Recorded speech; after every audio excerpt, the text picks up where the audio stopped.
Stand by to launch FanStream Sports. 3, 2, 1.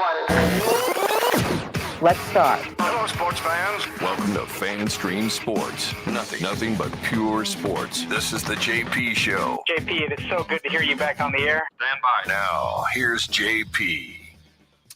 All right, welcome into a very, very interesting edition, and it's a Thursday edition of the JP Peterson Show. We are so glad you are with us. I'm sure we got a lot of new viewers here today. Welcome in to our kingdom of non-corporate radio here, where we can say whatever we want to say, and we won't get fired, unlike other places. And oftentimes we do. And sometimes we do, absolutely.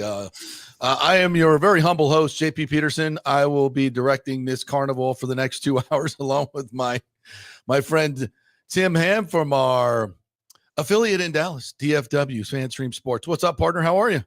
Man, there is so much sports happening right now. I don't even know on my little notes list here. I didn't even know what to put except for Caitlin Clark. And then we have all this other stuff we got to talk about as well. Yes, we'll get to Caitlin I'm Clark. sports lost right now. It's weird. Yes. I did not realize, thanks to Rick Bucher for pointing this out, that it's all Caitlin's fault. Yeah. It's all Caitlin's fault. Yeah. I should have picked up on that. Wow. How did we not know that?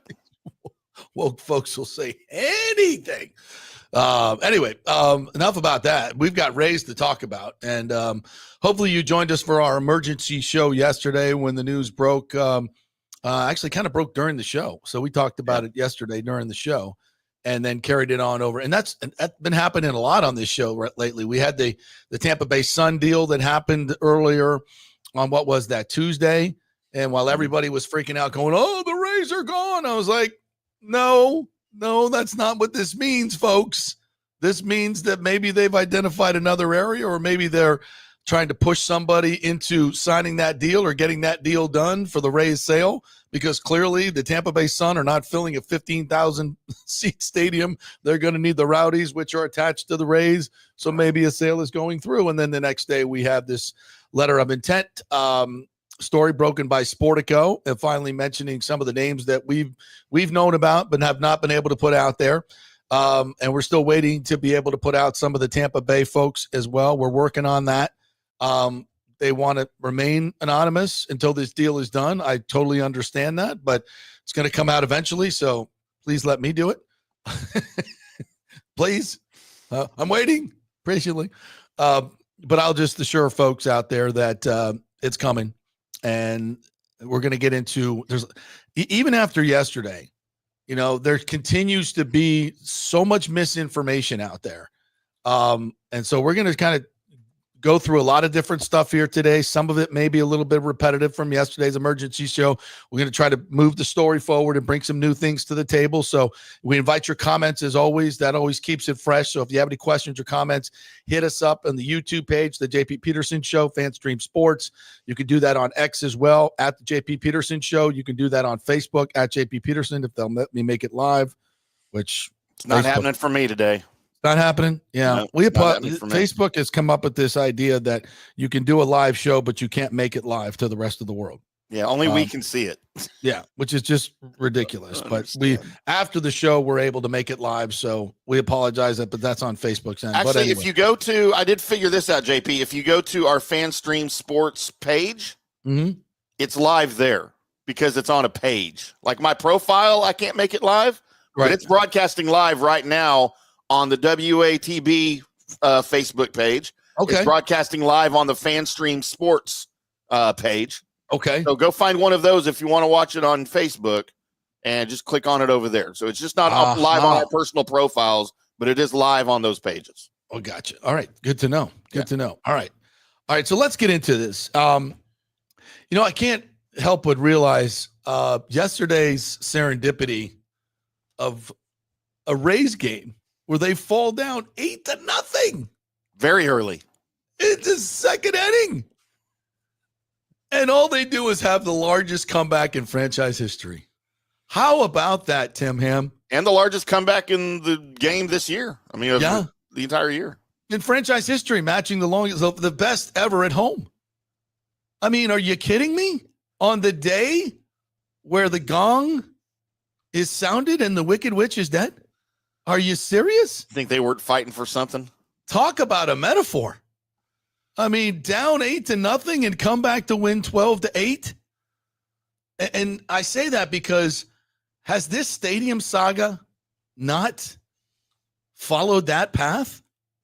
I mean, it's not too long ago where most of you Rays fans were like, oh my God, the Rays are leaving. And for the last few months, oh, they're going to Orlando. They're going to Orlando. They're going to Montreal. We've been in this stew-imposed stadium limbo for so freaking long. We're all scarred and fatigued. We're down 8-0. We just don't know what's going on, right? But alas, never lose hope. They come back, chipping away little by little. Rob Manfred and the owners finally realize, oh, it's not Tampa Bay. It's Stu. It's the owner. The St. Pete deal, which we told you would never go through and would have been the worst outcome, honestly, for the future of the Rays, would have gone very much the way of Miami in a failed building in a failed location. That goes away. Serendipity again. We're down 8-0, but we're chipping away.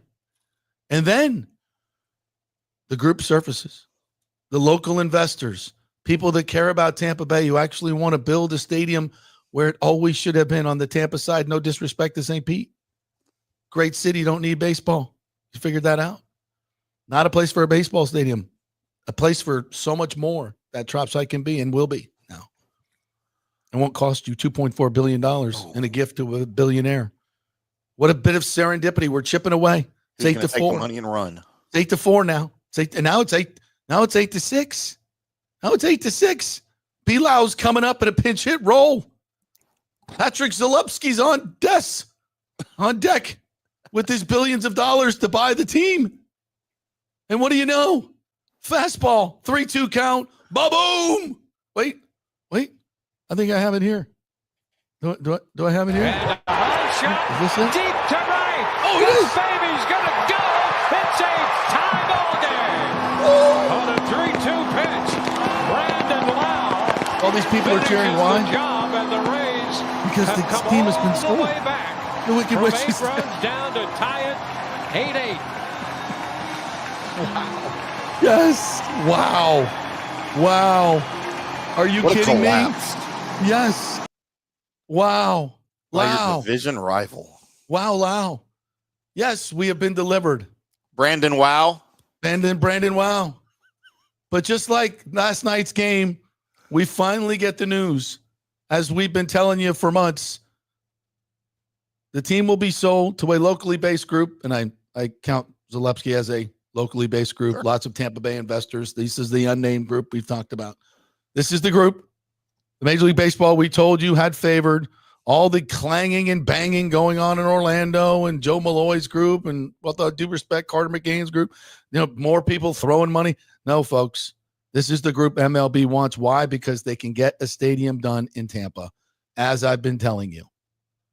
They have the keys. They have the relationships. They have the trust. And they have the money to get a stadium done in Tampa. That's what Major League Baseball has always wanted. And that's what they're going to get.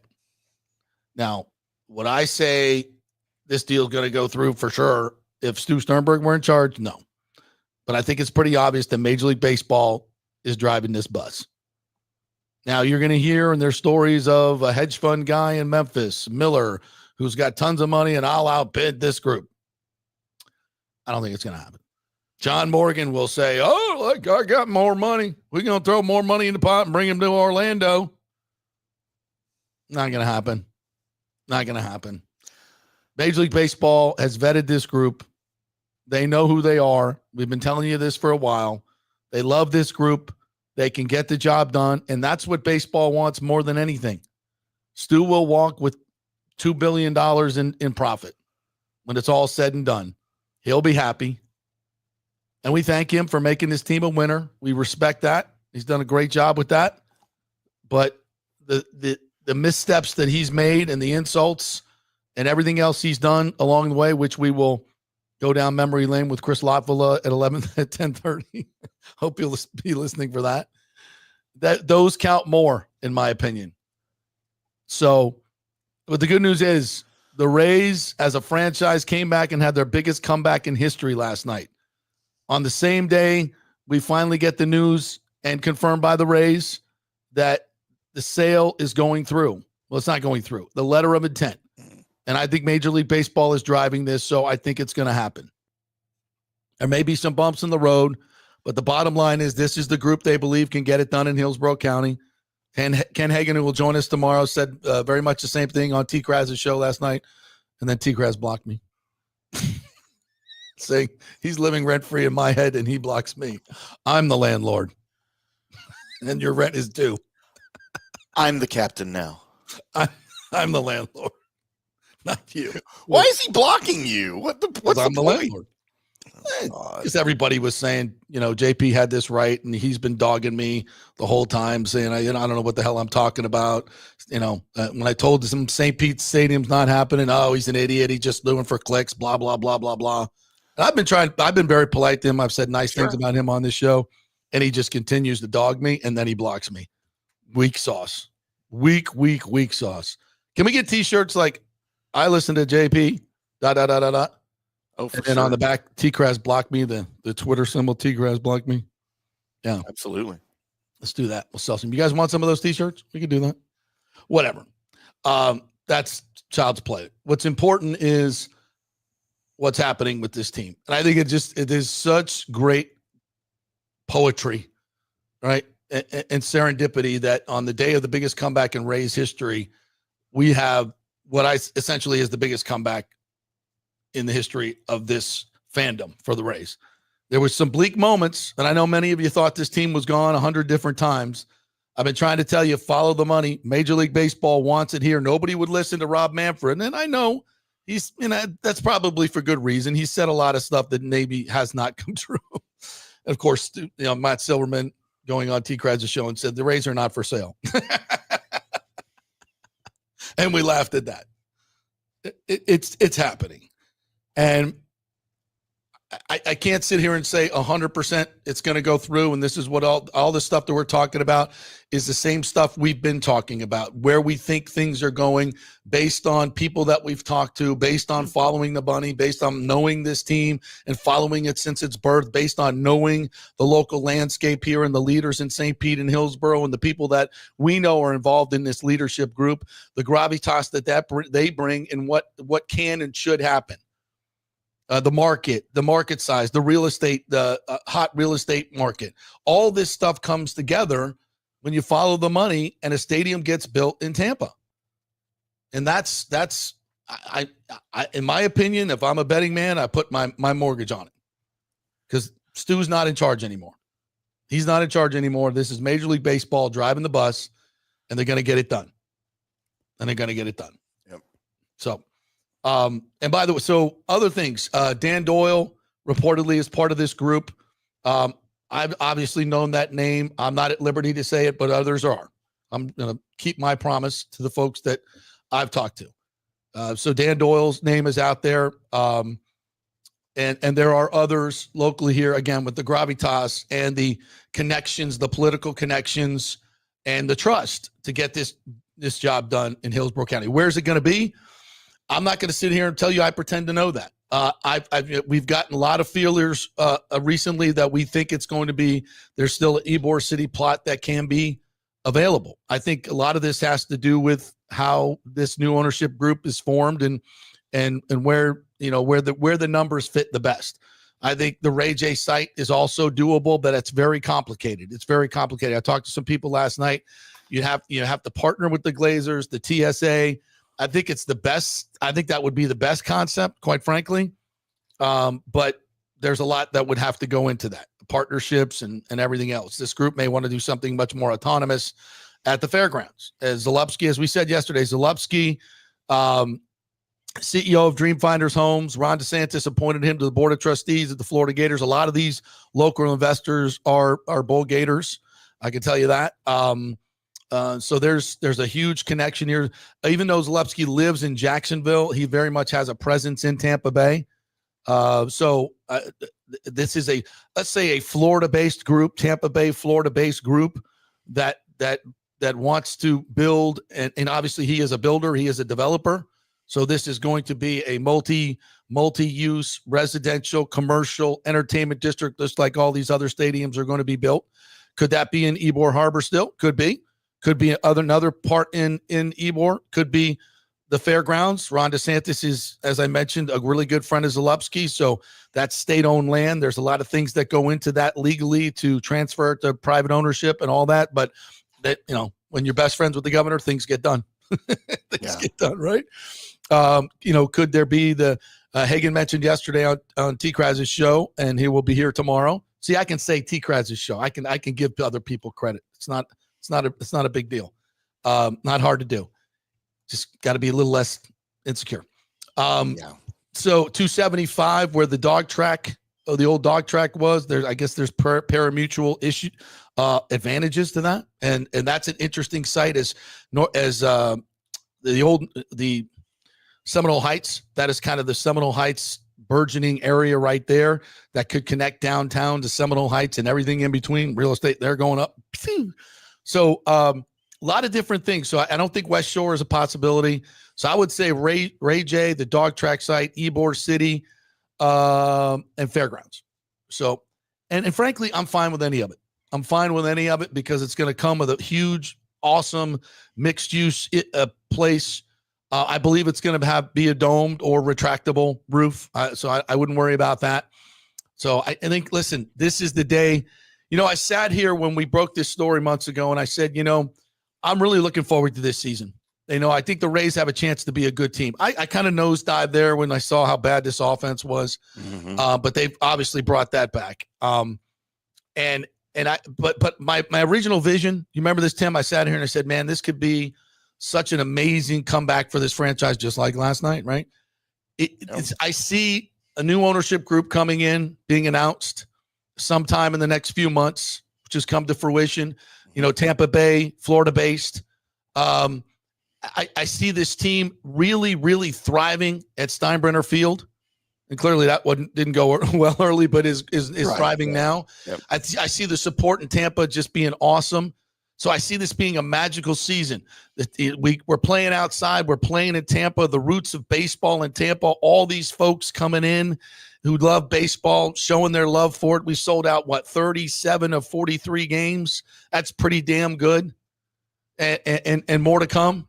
It's been packed all week long. It was packed last night. The vibe in that place was freaking unbelievable. So it's going to be fun. Baseball is going to be fun again, and we're going to get a new ownership group that we can get behind and love and get rid of this stew stuff. And we can all feel good about supporting this team. And then they're going to announce a new stadium in Tampa, and we're going to run through the AL East and get into the playoffs and win a World Series. And yes. But it would, admittedly to myself, is that going to happen? A lot of crazy talk, JB. That's crazy talk. Crazy talk. But look what's happening. They're a game and a half out of first, Timmy. They're a game and a half out of first. The Yankees can't stop losing, and they can't score. Shut out 3 straight days, and they lost again last night. The Rays are already in a playoff spot. They're already in a playoff today. And no, we're not going to freaking Miami or Atlanta for the playoffs. We're staying right freaking here in our little house that could. And we're going to win the World Series. And we're going to fill up Steinbrenner Stadium. We're going to fill up Raymond James Stadium right next door on the big screens and watch the World Series. And have the players go back and forth like some kind of Tampa Bay baseball carnival show. We're gonna tailgate in the entire freaking football stadium. How about that? How awesome would that be? Well, let's do it. Why not us? Why not us? Because now we can see a future. Now it's not one dude holding us back in Tampa, holding us back in St. Pete, holding us back. Low payrolls, Montreal, playoff signs, criticizing the local people, blaming the fans. Get out of here. Done with all that. Let's go.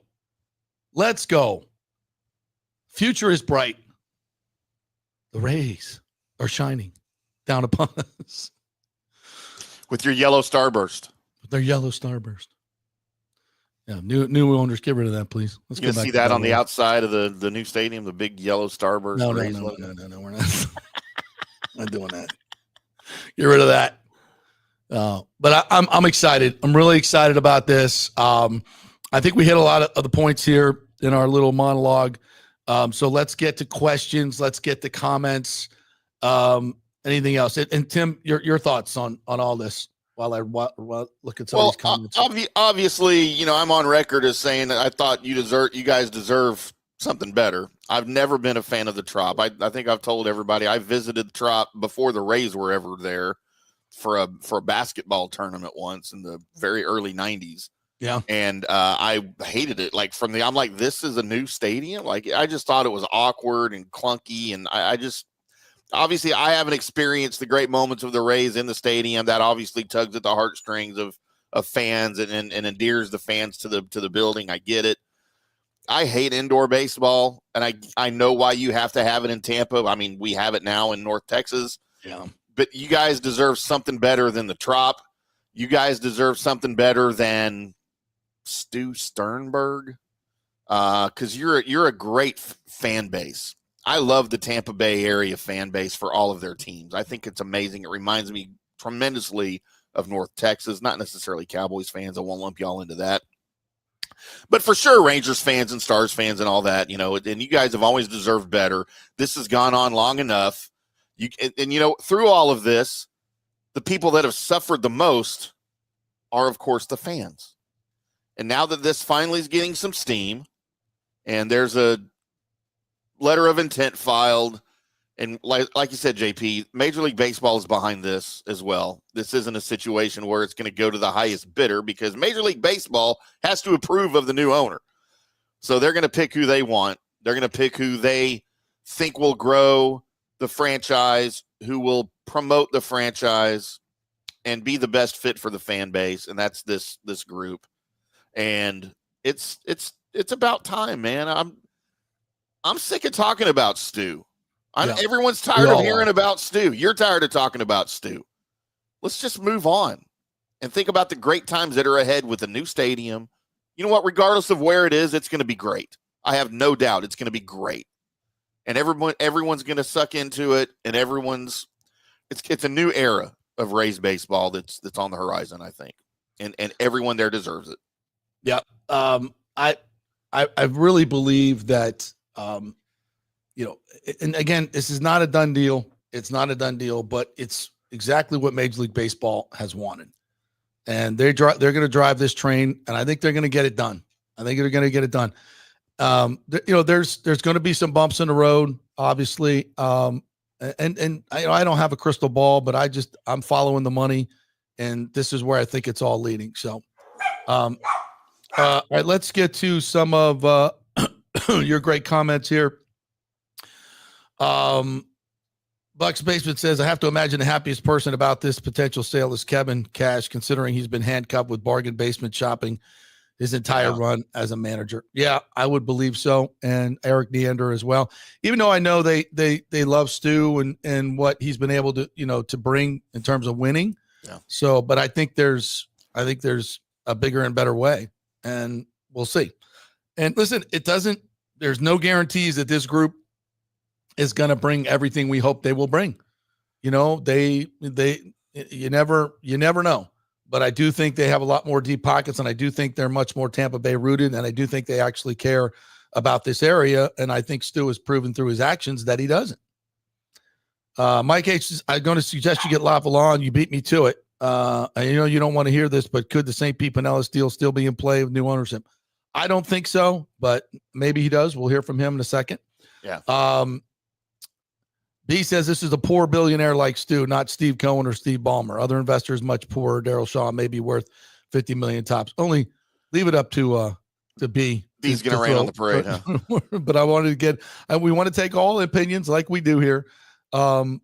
He's not wrong in terms of, Dream Fighters, I think, is valued at $3.5 billion.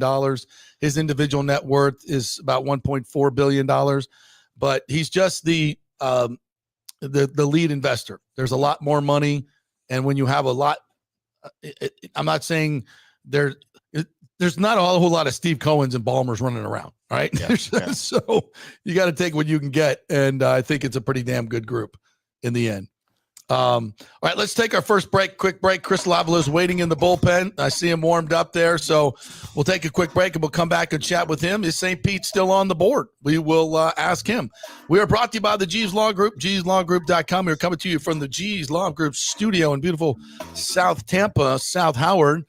They're local, they are trusted, and they get results. If you're in an accident, you got to call the G's Law Group. They will fight for you. Not attorney spokesman, offices Tampa, St. Pete, and the great folks at onsiteconstructionfl.com. If you're looking to restore your home still from the hurricane, many of you are, you got some bad contractor work, well, you need the best. It's onsiteconstructionfl.com is the website. Go look at some of their work. Look at all the 5-star reviews. Great folks over there that you can trust. As Jason Fawcett, the owner, said, call him. Get a free consultation. He'll come out to your house, look at it, tell you about some of the possibilities you might not be thinking about in terms of adding on or protecting your home, and you'll get in line and know the contractor you're going to be working with if you need someone after the hurricane. That's very important. onsiteconstructionfl.com. Back in 3 with Chris Latvala. Stay with us. Although it may seem tempting to go without health care insurance, the financial risk far outweighs the gain you may experience. For example, did you know if you simply broke your leg, it could cost you nearly $7,500? Put on top of that a hospital stay, you could be looking at $10,000 to $15,000. Ensuring that you don't go uncovered is so important, as according to CNBC, high medical bills are the highest contributing factor to why Americans end up taking money out of their retirement savings, or worse, find themselves filing bankruptcy. So go to don'tgouncovered.com or call 800-669-1505. Now, depending on your income, you can get plans for zero premium. Our experts will guide you through the process effortlessly. They will shop many plans and find the one that's right for you. I called and I have full health coverage through Florida Blue for zero monthly premium. It's a free call. So why go uncovered? It's a huge risk. Go to don'tgouncovered.com or call 800-669-1505. That's 800-669-1505. Spring means a time of renewal and Rays baseball, and the folks at Italiano Insurance want to welcome the Rays to Tampa and remind you it's time to renew those insurance policies with the now famous Italiano Insurance Checkup. Let the experienced and friendly agents shop your policy for the best price and coverage. Famous for saving me over $1,000 on our auto insurance last year and over $500 on our homeowners. Now that's a grand slam. Might as well get a double play by adding flood insurance and business insurance to your portfolio. Costs less than you think, and trust me, you do not want to risk your home or personal wealth. That's a big whiff. So step up to the plate and call 813-877-7799 and chat with the all-star agents at Italiano Insurance. 813-877-7799 or go to ItalianoInsurance.com. Go Rays! JP here for Riveters, our new official sports bar and grill of the JP Peterson Show. And just like our show, no BS, no corporate chain feel, just amazing, authentic folks serving great comfort food in a casual atmosphere at unheard of prices. Riveters is located just south of Raymond James and Steinbrenner Field on Dale Mabry, walking distance to the park, so free parking, great place for pregame and postgame. Let's talk about fresh food. Nothing is frozen. Burgers, wings, prime rib, roasted fresh daily, never frozen. That makes a huge difference. The mahi, the salmon, also super fresh. All our sauces are original recipes made in-house. Our Warhawk chili and fully loaded potato soup is made fresh in-house. It's the best food anywhere, served by people who actually care. Riveters on Dale Mabry, just north of 275, just south of where the Bucs and Rays play. We'll see you there. Are you looking to renovate your home, rebuild after the hurricanes, or build your dream home from scratch? Well, let me tell you about my friend Jason Fawcett and On-Site Construction. They have over 1,450 satisfied clients, 25 years of experience, over 500 designs, and a talented team of over 40 construction professionals. They believe building something exceptional begins by truly focusing on all the details, even the smallest ones. We understand that construction can be a daunting process, and we're here to make it as smooth and stress-free as possible. Quality is non-negotiable at On-Site Construction. We use the finest materials, employ the most skilled tradespeople, and adhere to the highest industry standards to deliver a product we're proud of and that you're going to love. Our project management is meticulous with a focus on completing projects on time and on budget. Your happiness is our primary driver. So give us a call at 813-579-5789 or check out our incredible website at onsiteconstructionfl.com. Let's go. Right now, back to the show on FanStream Sports. All right, welcome back to the JP Peterson Show as we roll on this historic Thursday as the Rays come back.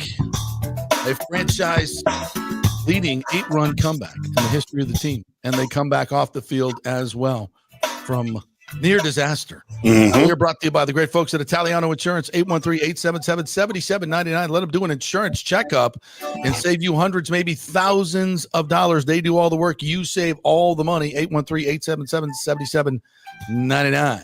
All right, let's welcome in the man, the myth, the man who took over my mantle as Stu Sternberg's public enemy number one, the great Chris Latvala from the Pinellas County Commission. What's up, partner? How are you? Hey, man, how are you? How about that game last night? Yeah, I quit following it when it was 8-0 and started watching the College World Series. Yeah. How about that game? So, Man, heartbreaker for Arkansas. Felt bad for those kids in the bottom of the ninth inning. But the Rays, my Lord, what a comeback. Yeah, absolutely.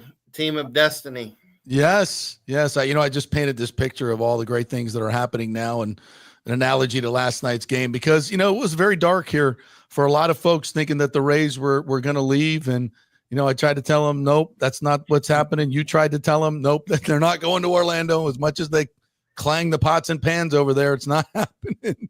But what are your thoughts on what transpired yesterday? No surprise to you, obviously. No, I mean, I had been hearing probably as long as you have, that there were things working and people working behind the scenes and talking that were even talking to Stu, even when he was publicly acknowledging that they weren't for sale. Right. So, I'm glad that, it's now out in the open and the fans can breathe a sigh of relief. And, I think the big hero is, Rob Manfred, who never wavered from his support of baseball in Tampa Bay. And I think to a degree, fans should be appreciative of Stu, not dragging this out. And hopefully it gets done quickly. And, fans should be appreciative of the success on the field. And, remember the days before he was our owner and we didn't know what success was like, as a baseball market. And he brought us 2 pennants and a lot of success on the field and really his folks reimagined how Major League Baseball operates. Yeah, and I agree with you. And as much as I've had my issues with Stu and some of the things he's done to me, I've always given him credit for that. And I think, you've had your issues and you give him credit. You're a big enough man to say all those things. And I agree 100%. And, in a lot of ways, Chris, it's sad that he didn't have a better story, but that was his choice. He walked away from 2 very good deals. And certainly the St. Pete deal was and for the life of me, as you know, it was too good a deal. It was a terrible deal for the taxpayers, but he still walked away. And, he's held up the expansion. He's held up development in Tampa. He's held up development of that Trop site, which you folks in Pinellas could have done something remarkable. Mayor Kreisman had a tremendous plan that he wanted to put through. And because of Stu, it never happened. And it's sad. That's sad. Oh, yeah. He could have been a hero, but he chose not to be. He would just because of his greed. Simple as that. Yeah. And, if the Rays go to Tampa, St. Pete and Pinellas County will be just fine. Yes. There's not going to be hard feelings and we'll love the Rays just like we love the Lightning and the Bucs. And, and so, that's kind of what gets lost is, millions of people come to Pinellas every year because of our beaches. That's right. And those beaches will still be there. And, we have great museums. We have, a lot to offer. and so, that's still going to be there. And, we have spring training. We have, college softball. We have Valspar. We have a lot of things. And Grand Prix. Yeah, the Grand Prix. And so, and really, we can, our tourist folks can go out and really try to get, other stuff, and I've, long said that if the Rays leave St. Pete, that, that the city should look at turning Al Lang back into a spring training site. Brilliant. And I would be supportive of that. I think ultimately it'll be up to the city of, as to what they want to do. But they'll be just fine. And that 86 acres, they will make money hand over fist with that. Yeah. Instead of, gifting a billionaire and costing the city $2.4 billion, you're going to turn that into a profit and put something there that you can really use. There's been a lot of talk about it. What do you reimagine that area being like? And would Pinellas County be pitching in for any of that part of it? Yeah. It's really up to the city. But if there's a tourism aspect of it, absolutely. And there will be. They certainly can come to us for some help. There's been a couple of my colleagues have talked about a convention center. And so the city and the county may look at it, doing a study on that. That would be huge. Right. And because there's not a big convention space in Pinellas County, and we have a ton of hotels along the beach. And so, that could just be another carrot that, our folks that visit St. Pete Clearwater can offer. That's right. To bring people to Pinellas County. But I think at the end of the day, it's really up to the city as, what they, want to do. But from what I've heard is people are, lining up to offer ideas and try to get a piece of it, which is a good thing. Yeah. Chris Latvala joining us here, Pinellas County Commission. And so I don't know why, but there's still a lot of talk that there's this old deal in St. Pete could be revived. I don't think that's possible. I know Major League Baseball, and you've talked to Manfred. They don't, with all due respect, they don't want the stadium in St. Pete because it's just not a great idea. It's not accessible as Tampa is. So do you think there's any chance that St. Pete deal is revived? I would be very shocked or very surprised. I think, of course, anything is possible. Right. But I think that, it really depends on what the new owners want, and if they want I've been told they want to build in Tampa. It's really, yeah, right. And I think if they were interested in that deal, we would have heard about it. Right. And as of 2 days ago, when I last spoke to the county administrator, he had not heard from the Rays. Yeah. Or, really anybody else. So, I think they would have, talked to somebody. So you think it's going to be in Tampa? If I would have had to guess, a while back, I was asked by somebody that was part of a group if I would vote for the same deal. And I said, yes. I don't know if that individual is part of this group or not.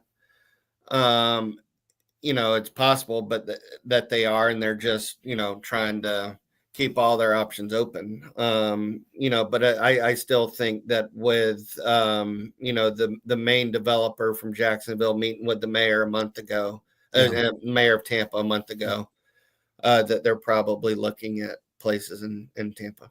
Well, and we also know that they're very, at least I know, and I've reported that they're want to do a mixed use project with residential condos, the same thing that everybody else is doing with new stadiums these days. And if you're going to do something like that, you want to, put it in an accessible location where as many people as possible can get to it.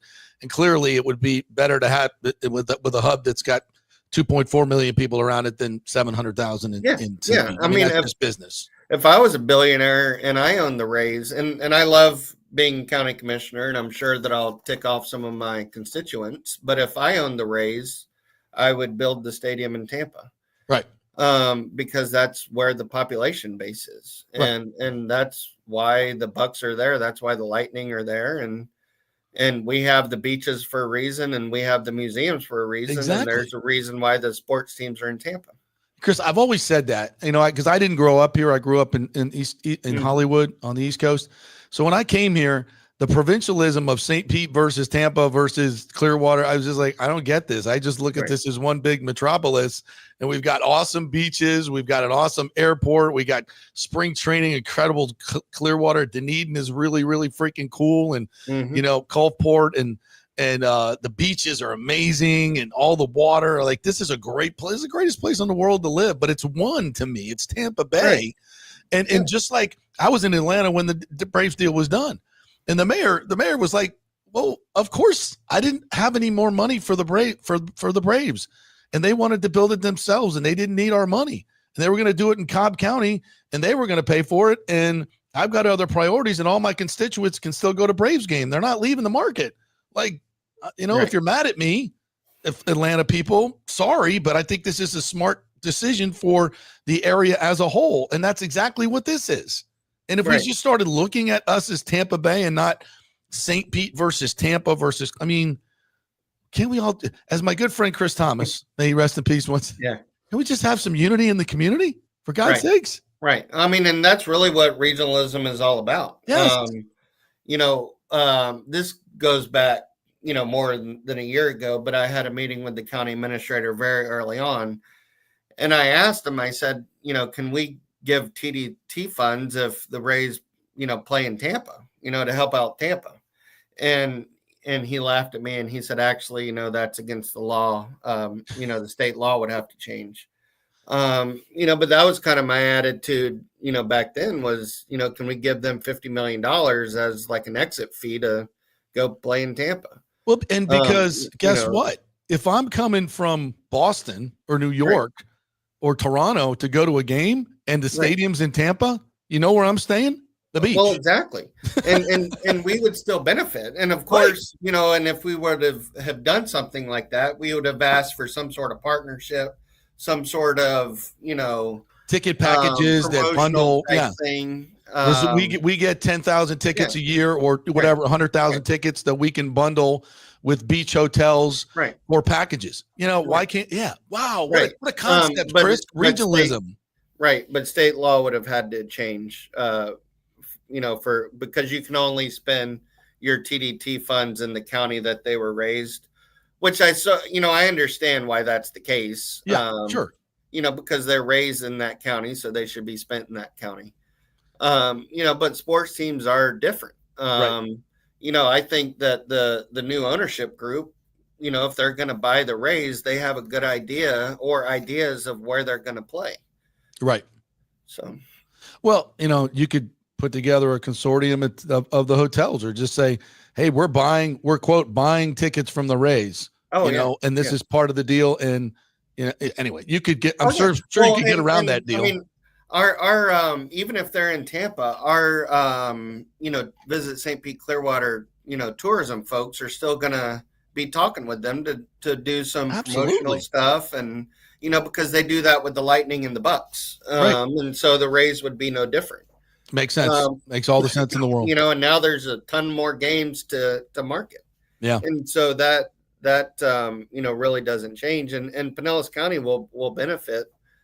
From the Rays playing in Tampa. Totally different aside, but it's just from living here in this area for 28 years.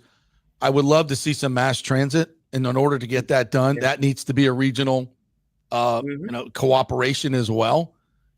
Is there any, I've heard about this from many people, experts, is that we just can't get the 7 counties together to do something, or even 2 counties together. Why is there such a roadblock into getting light rail or something that would connect everybody and really help out the entire region? Well, back 15 or so years ago, there was a rail line that was going to be, I think it was like a bullet train or something. And the then governor vetoed it. Way to go, Rick Scott. Nice job. I think Brightline, if that comes to Tampa, that'll be big. Yeah. I serve on the PSTA, the Pinellas Transit Authority board, and we talk about that all the time. And we have a couple, bus lines that go over the bridge into Tampa.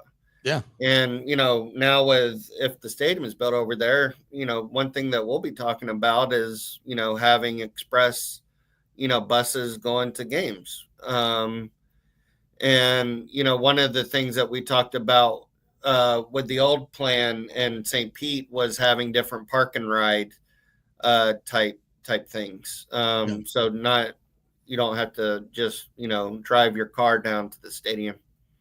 Yeah, they did that at the beginning with the Rays in Hillsborough County.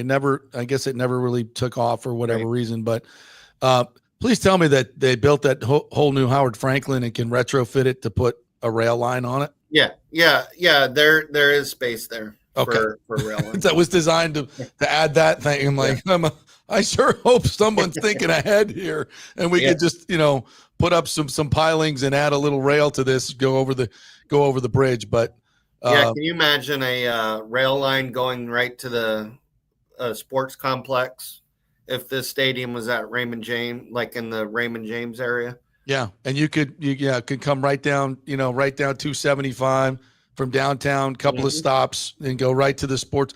Yeah, wow.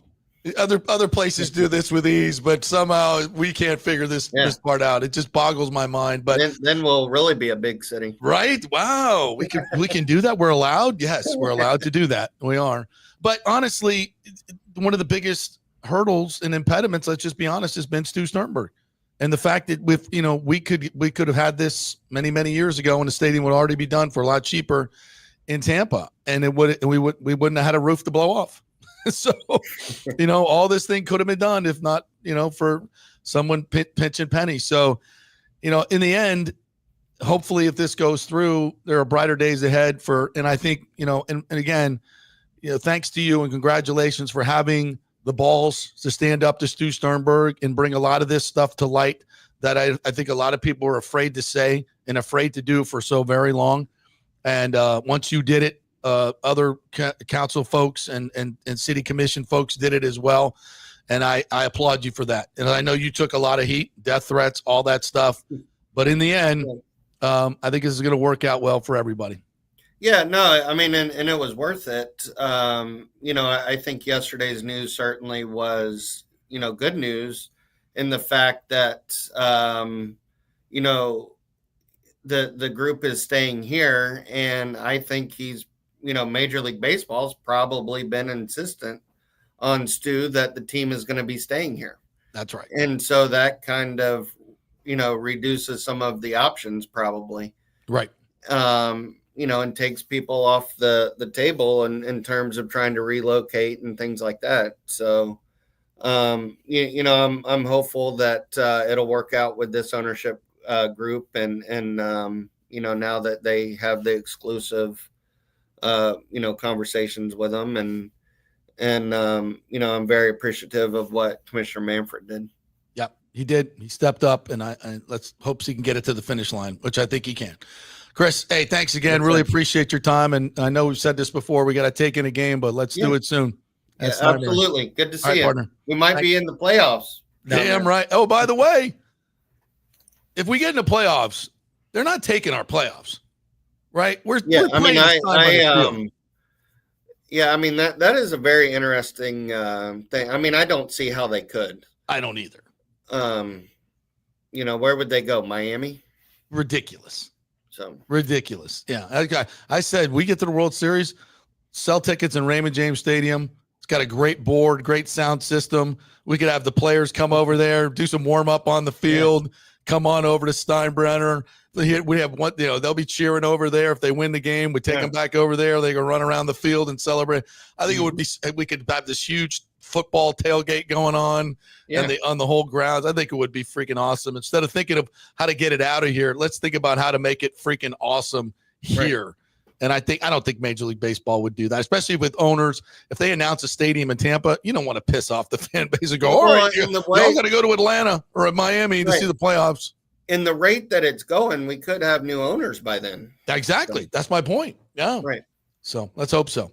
All right, Chris. Thanks, buddy. Appreciate you. See ya. Just Latvala right there. Whatever you're running for, I'm voting for you. So I think we pretty much dispelled the St. Pete deal. Right. Right. He would know. Yes.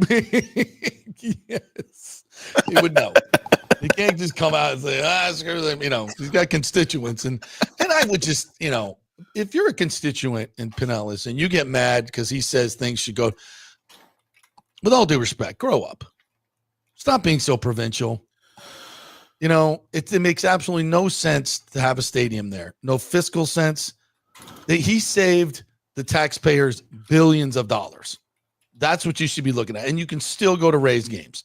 Yes, it might be a little bit of a drive, more of a drive. Even though if you're in North Pinellas, it's probably quicker to get to Tampa than it is to get to South Pinellas. So if you're one of those folks, I'm sorry, you need to grow up and understand the economics of it and understand he saved you billions of dollars. The money that, they just put $150 million into beach renourishment. That's where your money should be going, not to a billionaire who's been dogging your city for 20 years. All right. You want to do some comments? Yeah, let's do it. All right. Daniel Rivera says, good morning, gentlemen. One of the sites I like for a new race ballpark is the old Tampa dog track. You have the river to the south, one bus route to the north, one to the east, and 275 to the west. I got to look into this one a little bit more. And Mr. Maps over there, Tim, if you want to call this up, it's old Tampa dog track. What was it called? Oh God, it's right there on Sly and 275. If you pull up Sly at 275, you'll see. I don't know where you do your maps or how you do your maps. Was it Campbell Greyhound Racing? Might be. Or Tampa Bay Down. It's not Tampa Bay Down. No, not Tampa Bay Down. That's the horse track. What was the name? Guys, help me out. What was the name of the dog track? We just called it dog track. Tampa dog track, Tampa Greyhound track, maybe. All right. It's on. If you pull up Sly and 275, that's where you'll find it, just to the east of that. Okay. Tampa Greyhound track. Yeah, that's what it was called. Thank you, Daniel. I knew you would know. Let's see what else we got here. How many seats would the new stadium hold? They were saying 25,000 or so. I think you'd want to be a little bit closer to 30 but it just kind of depends on the design. But I think 25,000 is plenty. I think you need to reimagine it as being a little bit smaller and a little less costly and less people, butts in seats and more premium seating in areas, common areas, I think would be great. Stadium in Tampa, says Abraham. Stadium in Tampa, please, for all of the Tampa Bay area, not just Pinellas County and St. Petersburg. Yes. We have an airport. It's located in Tampa. We have a football stadium. It's located in Tampa. We have the Lightning. It's located in Tampa for a reason, and then St. Pete has, like Chris says, all the beaches, the museum, the great downtown, the cultural arts there. That's the vibe. You don't need a baseball stadium. And it's hard for everybody else to get there. We talked about this a lot. Mike H., good morning to you, said, why would you stay at the beach and traverse the daunting bridge even though it's a new $1 billion bridge? Well, because you're not working. You don't have to get home at a certain time. You have a little bit more time to travel. I mean, I like downtown Tampa, but if I'm coming from the Northeast, wouldn't I want to stay at the beach and go to the beach all day and then go to the game at night? Coming to Tampa, they have a beach there. I don't know. Wouldn't you? That's my thought. Michael LaRue said residents winning a 30-minute drive to St. Pete have proven they can't support an MLB team. Then there's that, right, Michael? The stadium needs to be somewhere in the center of the market. I don't understand why this is still a debate. Neither do I. It's so ridiculous. And most of the people that are for it are very provincial. They're very provincial. They subscribe to this, Tampa has this, St. Pete should have that. That's not. Life ain't fair. It doesn't work about locations are best decided by demographics and not emotion or fairness. It's just silly. Just look at the right spot. That's it. Can you widen out a little bit? Can you widen out a little bit? See, there's the Hillsborough River to the south, 275. You got the Sulphur Springs area over here. You can revive that really cool spot. It looks like to the left here, screen left, you have an old, I believe that's a Home Depot. Oh, so you have an old parking lot there. So you could have a little something on that side of the freeway with underpasses. Yeah, you got that whole, so you got that whole river to the south. This is very interesting waterfront aspect. So you could do water taxis up there from downtown. If you go out a little bit further, downtown is just south of this. It's maybe I said a mile. That might be a little bit. It's probably farther than that from downtown, which is one of my issues with this spot. It's a little bit too far from the urban core, so that all the businesses could go. You can't. I don't think you're going to take a scooter to this place from a local business. Yeah, you see where downtown Tampa is? That's a ways away. It's a ways away. Seminole Heights here is a really cool area and it's burgeoning, but you're a long way from downtown Tampa. You can't ride your bike. You can't take a scooter. There's just, So that's why I don't like that spot. You look at Ybor City, Ybor Harbor, which, yes, I know they did this. They said that the whole thing with the soccer stadium is going. That's not set in stone. Trust me on that. There was no press conference. It was a statement. There's a reason for that. That could change. There's other parcels in Ybor City that you could look at. There's the Ray J parcel. There's the Fairgrounds parcel. Right. But I still think it's, call me crazy. Well, so there was always a parcel. It's just north of Amalie Arena. And there used to be a factory there, and they've moved all that and it mowed it all down. And I guess they already figured what they're going to put there, but man, a baseball stadium would work there just perfect. That's we never talked about it, but every time I walk by it, I'm like, oh, we used to talk about, it's the Cargill site, I believe it's called. We used to we say, oh, that's a great spot. And I think Vinnick, with that, when he was once interested in the Rays, was looking at that spot right just north of Amalie Arena. And I think it's a big enough footprint to put a baseball stadium. But again, I'm just spitballing here. So I'm just throwing stuff out there. Yeah. See there's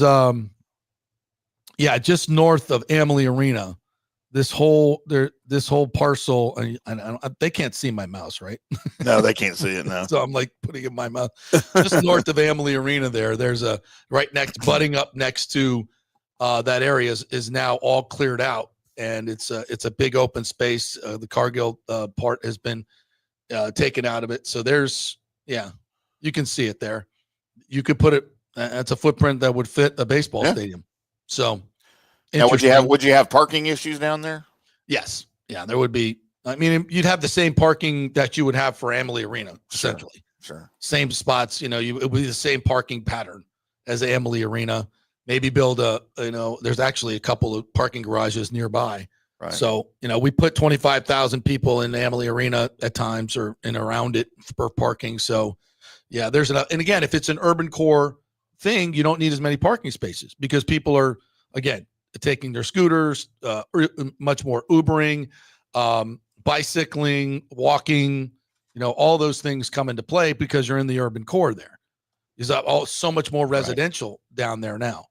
So, and you got the cruise port right there. I mean, and if you slide up a little bit, you have the Ybor Harbor and Ybor Channel, which the Ybor Harbor I thought would have been absolute slam dunk. But I think Hagan said yesterday, and we'll find out tomorrow when he comes on the show if that's still available. Mm-hmm. So, the bottom line is, and then I had to just throw this up there for good fun. Sorry. Yeah, baby. Yeah, baby. It's coming back. It's coming back to Tampa. I couldn't resist. We'll talk a little bit about that too. Let's tease to the next segment. Connor McDavid coming to Tampa. Have you seen this? I have. I'm not sure. I've seen a lot of him leaving Edmonton, going to a lot of places. But I'm like, how is that going to work? You'd have to trade Kucherov or Vasilevsky. I mean, just to get the cap room, it'd be a lot of stuff going on. And I'm pretty sure those guys have no trade con. So I don't, but we'll talk about it. It's out there. It's out there. We'll get into some Lightning. You got to talk Caitlin Clark as well. Yep. And we're going to get to your comments because I know we haven't hit hardly any of your comments, and we love you guys jumping in. TJ Rives is going to jump in with us at 11:15 as well. We are brought to you by the great folks at Third Generation Plumbing and AC. ThirdGenerationPlumbing.com is the website. Just Google them, Third Generation. They'll come on out. Lickety split, great technicians and an honest company that's been around for 3 generations. John Rodriguez, his family's been around here since the 1800s. So, yeah, anything goes wrong, you can go to him and he'll make it right. So that's all you want is just honest technicians that are going to do the work quickly, fastly, and for great value. 0% interest. You can get financing plans. So if you don't have $20,000 for a new AC system, which is kind of what they are, you can finance it. Thank God. So yeah, thirdgenerationplumbing.com are the folks to get it. Anything mechanical in your house, plumbing, AC, anything mechanical, they can take care of it. thirdgenerationplumbing.com. Back in 3. Stay with us. Hey, JP here for my concierge medical professional, Chris Lugo, PA. You've heard him on the show for a couple of years where he shares invaluable medical, nutritional, and supplement advice. With Chris, it's like having a medical provider as your best friend. What I love about this concierge service is the convenience and support he offers. I can text or call him 24/7 with any questions or concerns, and he'll promptly call in a prescription if needed. No office visits or copays required. It gives me peace of mind knowing I have someone genuinely invested in my health, not just focused on insurance profits. And the best part, the Bay Area Modern Medical Center's personal concierge service is more affordable than you might think. Don't let insurance companies dictate your health care. Take control of your health and wellness today. Visit BAMMC.com for more information and to schedule your initial free consultation. Empower yourself and take charge of your personal health with BAMMC.com. JP here for the Gold and Diamond Source. You know, we told you about the amazing Diamond Savings Account where your diamond never loses its value. Well, now, through the end of May, the Gold and Diamond Source will double your trade-in value up to $2,500. Just bring in your jewelry to trade and your $2,500 piece turns into $5,000. It's time to upgrade that ring, earrings, whatever. We have gemologists on site to make the deal. Double your trade value up to $2,500. Gets you $5,000 to spend. So go through your jewelry box and get that stuff you never wear and get something new and stylish that you're going to love. Great experience, and we will double your trade-in now till the end of May. We can finance you as well. No interest for 5 years. Only at the Gold and Diamond Source, 3800 Ulmerton Road. Always online at goldanddiamond.com. JP here for the Jeeves Law Group and my man Scott Jeeves, who lives right here and has long been a highly respected member of our community. He's a proud sponsor of the Tampa Riverwalk. Jeeves Law Group is also a proud sponsor of our Grand Central District in St. Pete and has neighborhood events throughout the year. He has an office on Central Avenue in St. Pete and one on South Howard in Tampa. You can't get more local than that. So when you need an attorney, you're going to hire some huge firm that advertises all over the state or the one that supports your favorite sports show. It's the Jeeves Law Group. We're local, we're trusted, and we get results. For personal injury and personal attention, call us for a free case evaluation. That's 8889-JEEVES. That's 8889-JEEVES. Hey, Tampa Bay, it's time to get your AC unit ready for summer. And here at Third Generation Plumbing and Mechanical, we recommend getting ahead of the game, keeping your family cool before the hot summer months with one of our maintenance agreements in the hopes of avoiding the dreaded emergency service call. Our maintenance agreements include, we'll test the electrical components, check and tighten high and low voltage wire connections. We'll check the refrigerant for manufacturer's performance levels, test thermostats, calibrate if needed, clean the evaporator coil and condenser coil, and clear and treat the drain line and drain pans. Just call us at 813-961-8024 for the special rates, and a human will actually answer. 813-961-8024 or go to thirdgenerationplumbing.com. Let's go. Right now, back to the show on FanStream Sports. All right, welcome back to the JP Peterson Show, brought to you by GoUncovered.com. If you're having trouble getting your health insurance or the cost is just ridiculous, call the folks at Don'tGoUncovered.com and let them shop it around and see what they can find out. You might be eligible for a federal subsidy. You don't know until you ask, and they will do all the work for you. If you want to go on the Affordable Care site and try to do it yourself, good luck with that. They can do it for you. Don'tGoUncovered.com. You might as well find out what kind of subsidy you can get, what kind of plans are available. It's just like any other insurance. Let the folks that know how to kind of go through these deals on the websites, let them do it. They know what they're doing. Don'tGoUncovered.com. Highly recommend them. They did it for me, and I've been saving thousands on my health insurance, and I got great coverage. Don'tGoUncovered.com is the website. So go right there and give them a call. All right. Let's get to you great commenters here. We love you people. Knuckleheads. Most of you. Not you, B. You're being so nasty this morning. But we don't expect anything less. Richie P says, how about county makes a deal to land swap for Blake High School site on the river? Not unheard of if you consider that Daryl Shaw land swapped the HCSO office in Ybor for his property in Brandon. I like it, Richie.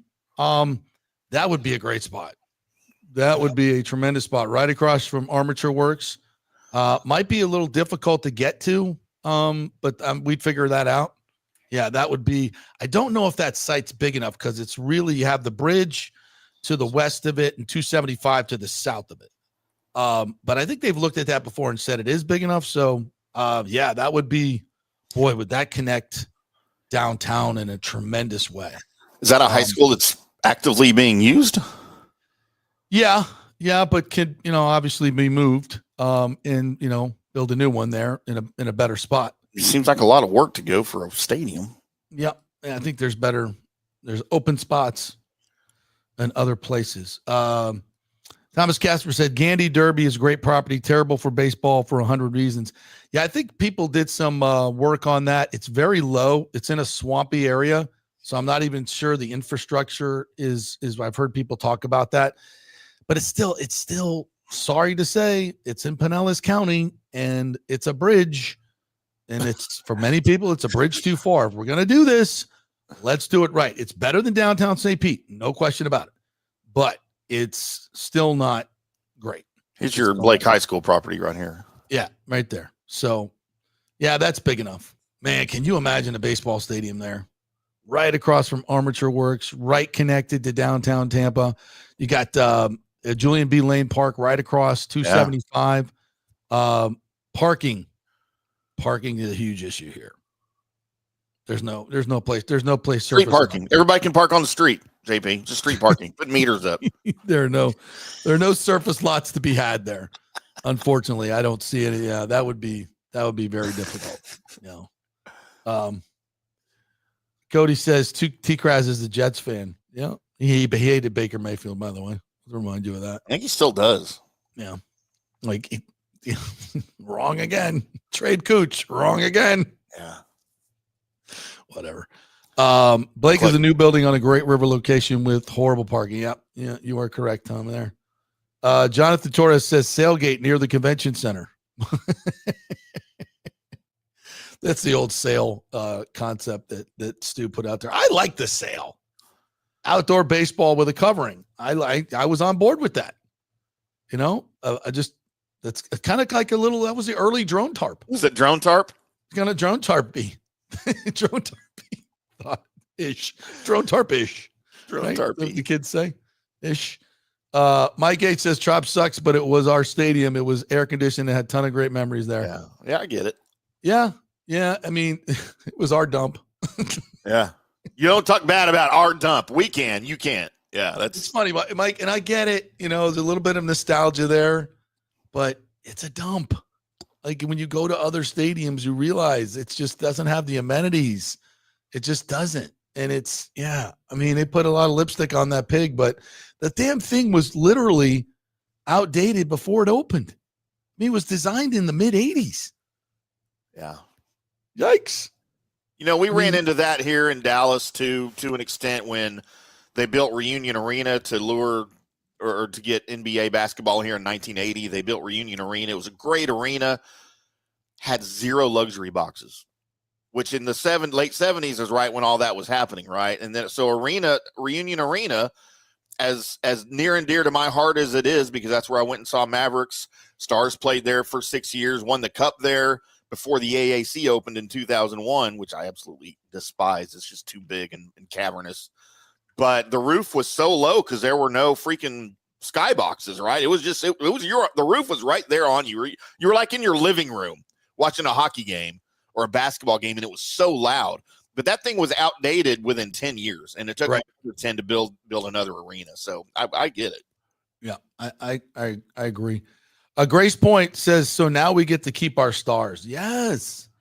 And I can't guarantee this, but the people that I know that are involved from the Tampa Bay side, they got money. They got deep pockets.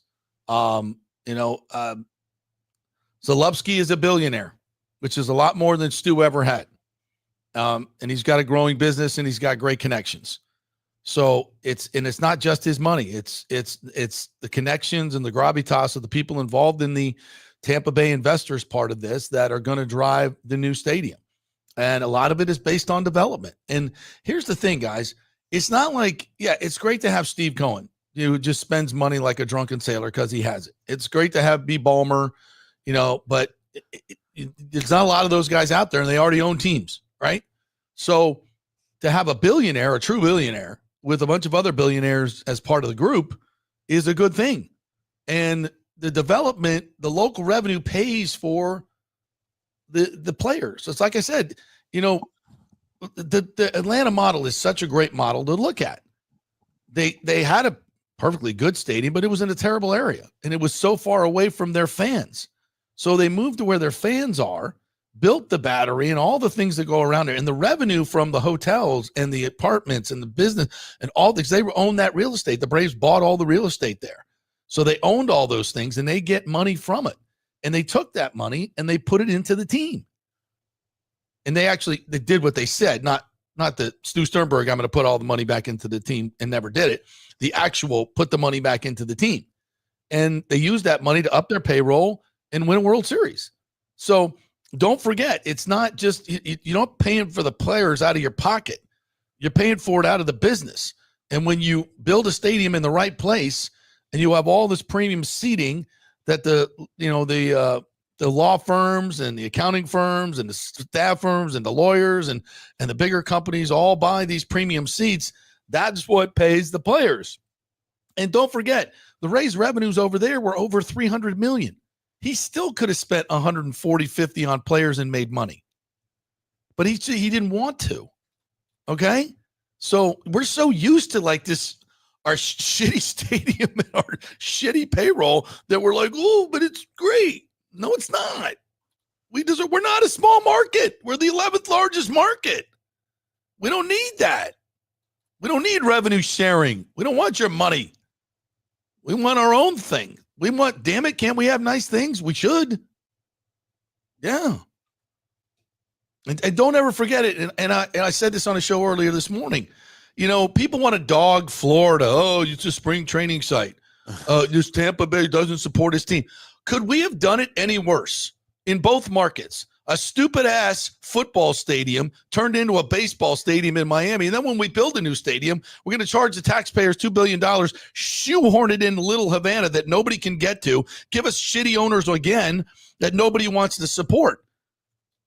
It's like, and in Tampa, well, let's put it in an outdated stadium before we even move in it, throw a bunch of lipstick on the pig, give us two owners that don't have any money and can't get a stadium done, and then a second owner who jacks everybody around, pisses off all the fans, blames the fans, move to Montreal, you're not a major league city, blah, blah, blah, blah, blah, walks away from deals, and we wonder why we don't support the team.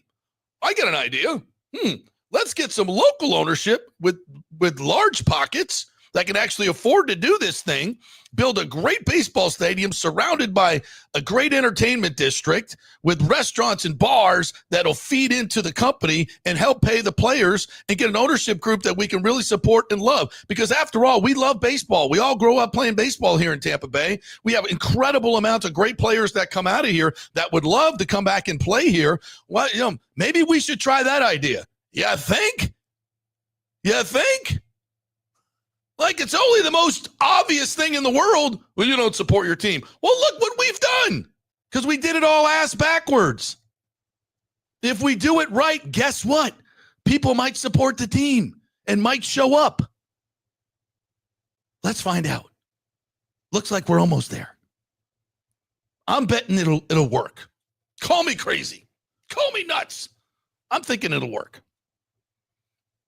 All right. Let's, after that little diatribe, let's welcome in our good friend, the great TJ Rives, Bucs sideline guy. So with that introduction, my friend, I saw you in the backstage with your laughing your ass off.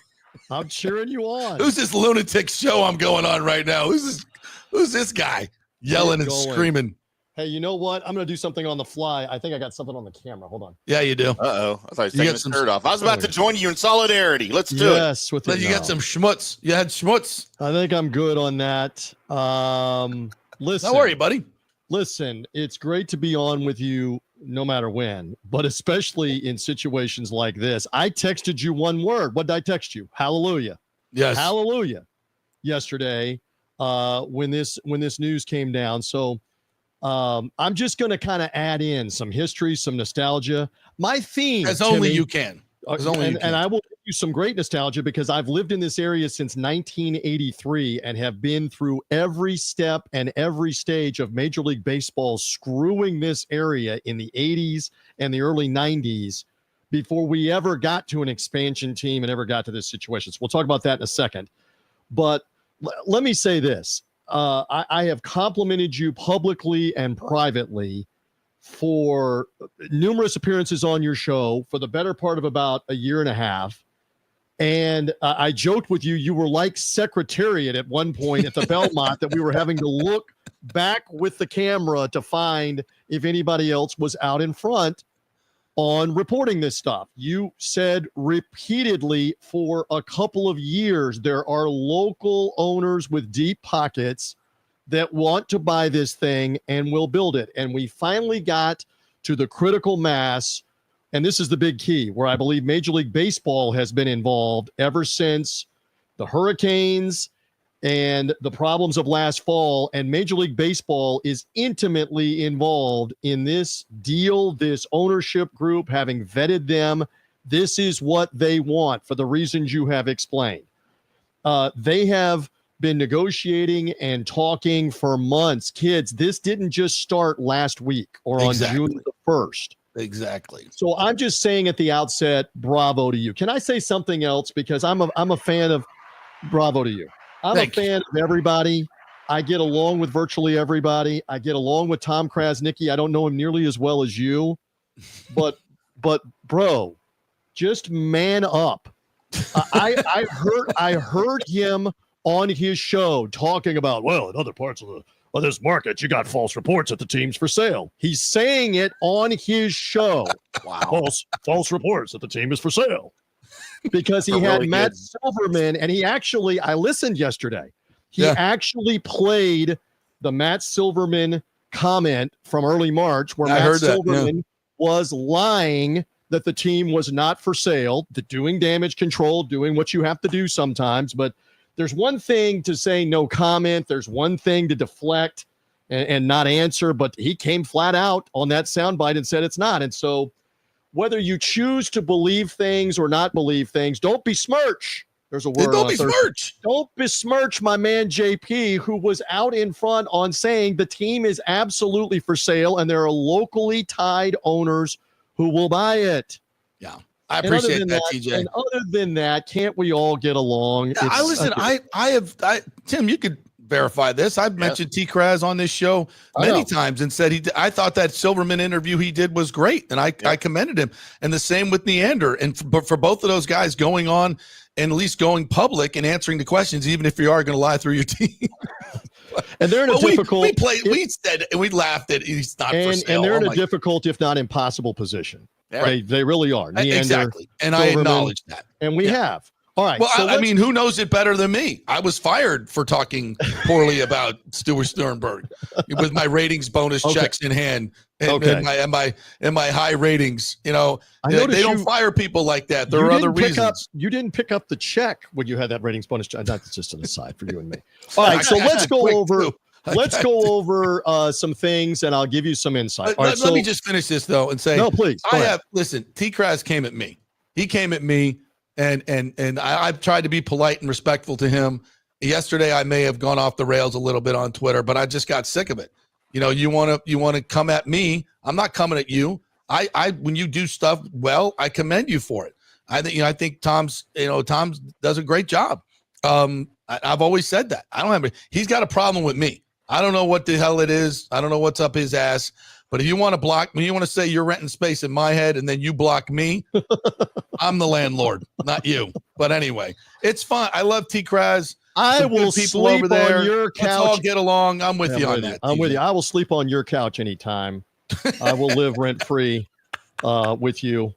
Thank listen. you, sir. All right, so let's go over a couple of things. Would you like a little insight? Yes, I would. I was in communication with Kurt Badenhausen yesterday, off the air, and a lot of it good. Off the record, because I've had Kurt on my podcasts, one of several, talking sports media, talking sales of teams, valuations of teams. I've had him as a guest. He's the guy that broke the story, by the way, from Sportico. He is one of the two guys that broke the story. You want some more insight? Yes. Kurt's son goes to one of them goes to the University of Tampa. Kurt knows the guys that are involved. That's how he got onto the story weeks ago and months ago. Kurt that's not to say he's the only one familiar with these guys, but he was onto the story. Sportico didn't just come up with this yesterday. They have been working on this for a while. And what happens, and you and I know this, here's a little more insight on what we know, is sometimes you find out a part of what's going on and you start asking, and the people on the other end freak out, maybe a little strong. They get hypersensitive. The antenna goes up. You can't talk about this. You can't write this. And so you make some kind of an agreement or a deal. Now, I will say Kurt didn't tell me on this part, but I can put two and two together. I believe they began to find some things out, and they were told, you got to wait. We got a wiggly, loose cannon guy. As was I. Won't agree to things, won't put things in writing, will walk away from things that are in writing. You got to wait. You got to wait. And now all of a sudden there's a story that has multiple names, not just a name of who's buying the team, but who else is buying it with him, what their backgrounds are, has a sale price, has all of that. Again, kids, here's what we know.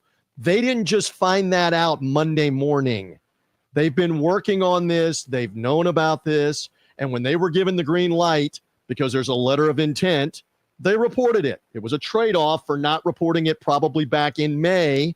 And there certainly have been other indications of what's been going on now that we know that Patrick Zalapowski was meeting with Jane Castor, in May. Do you think they were talking about the Gasparilla Parade and maybe his future involvement with that? Do you think?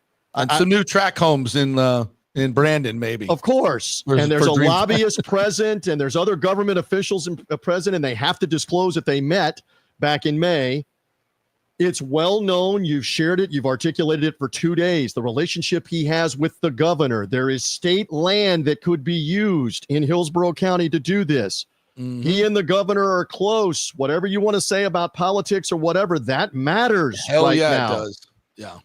He is on the University of Florida Board of Regents in no small part because Ron DeSantis backed him to be there. Yeah. And there's a lot of the guys that have been on that board that live in Tampa, by the way. Yes. So Zalupski, and I believe that's the way you pronounce it. Correct. He is deeply rooted. Oh, maybe not deeply rooted. He is rooted in Tampa Bay. He's got, I believe he's a member at the Pelican. And you mentioned the Pelican Golf Club, and a couple of these guys apparently Dan Doyle, which Dan Doyle owns, by the way. There's another name. Yeah. So again, I'm still not allowed to say. Well, in talking to Kurt off the air, I said, have you heard the name Dan Doyle? And the answer back was an emoji with a smiley face. But he said, notice it's not in the story. Right. Because at this point, he either doesn't want to be known or they haven't worked out how much he would pay. All right, so let's go over a couple of things that we know. We know there's a letter of intent, and in this case, it is for a specific price.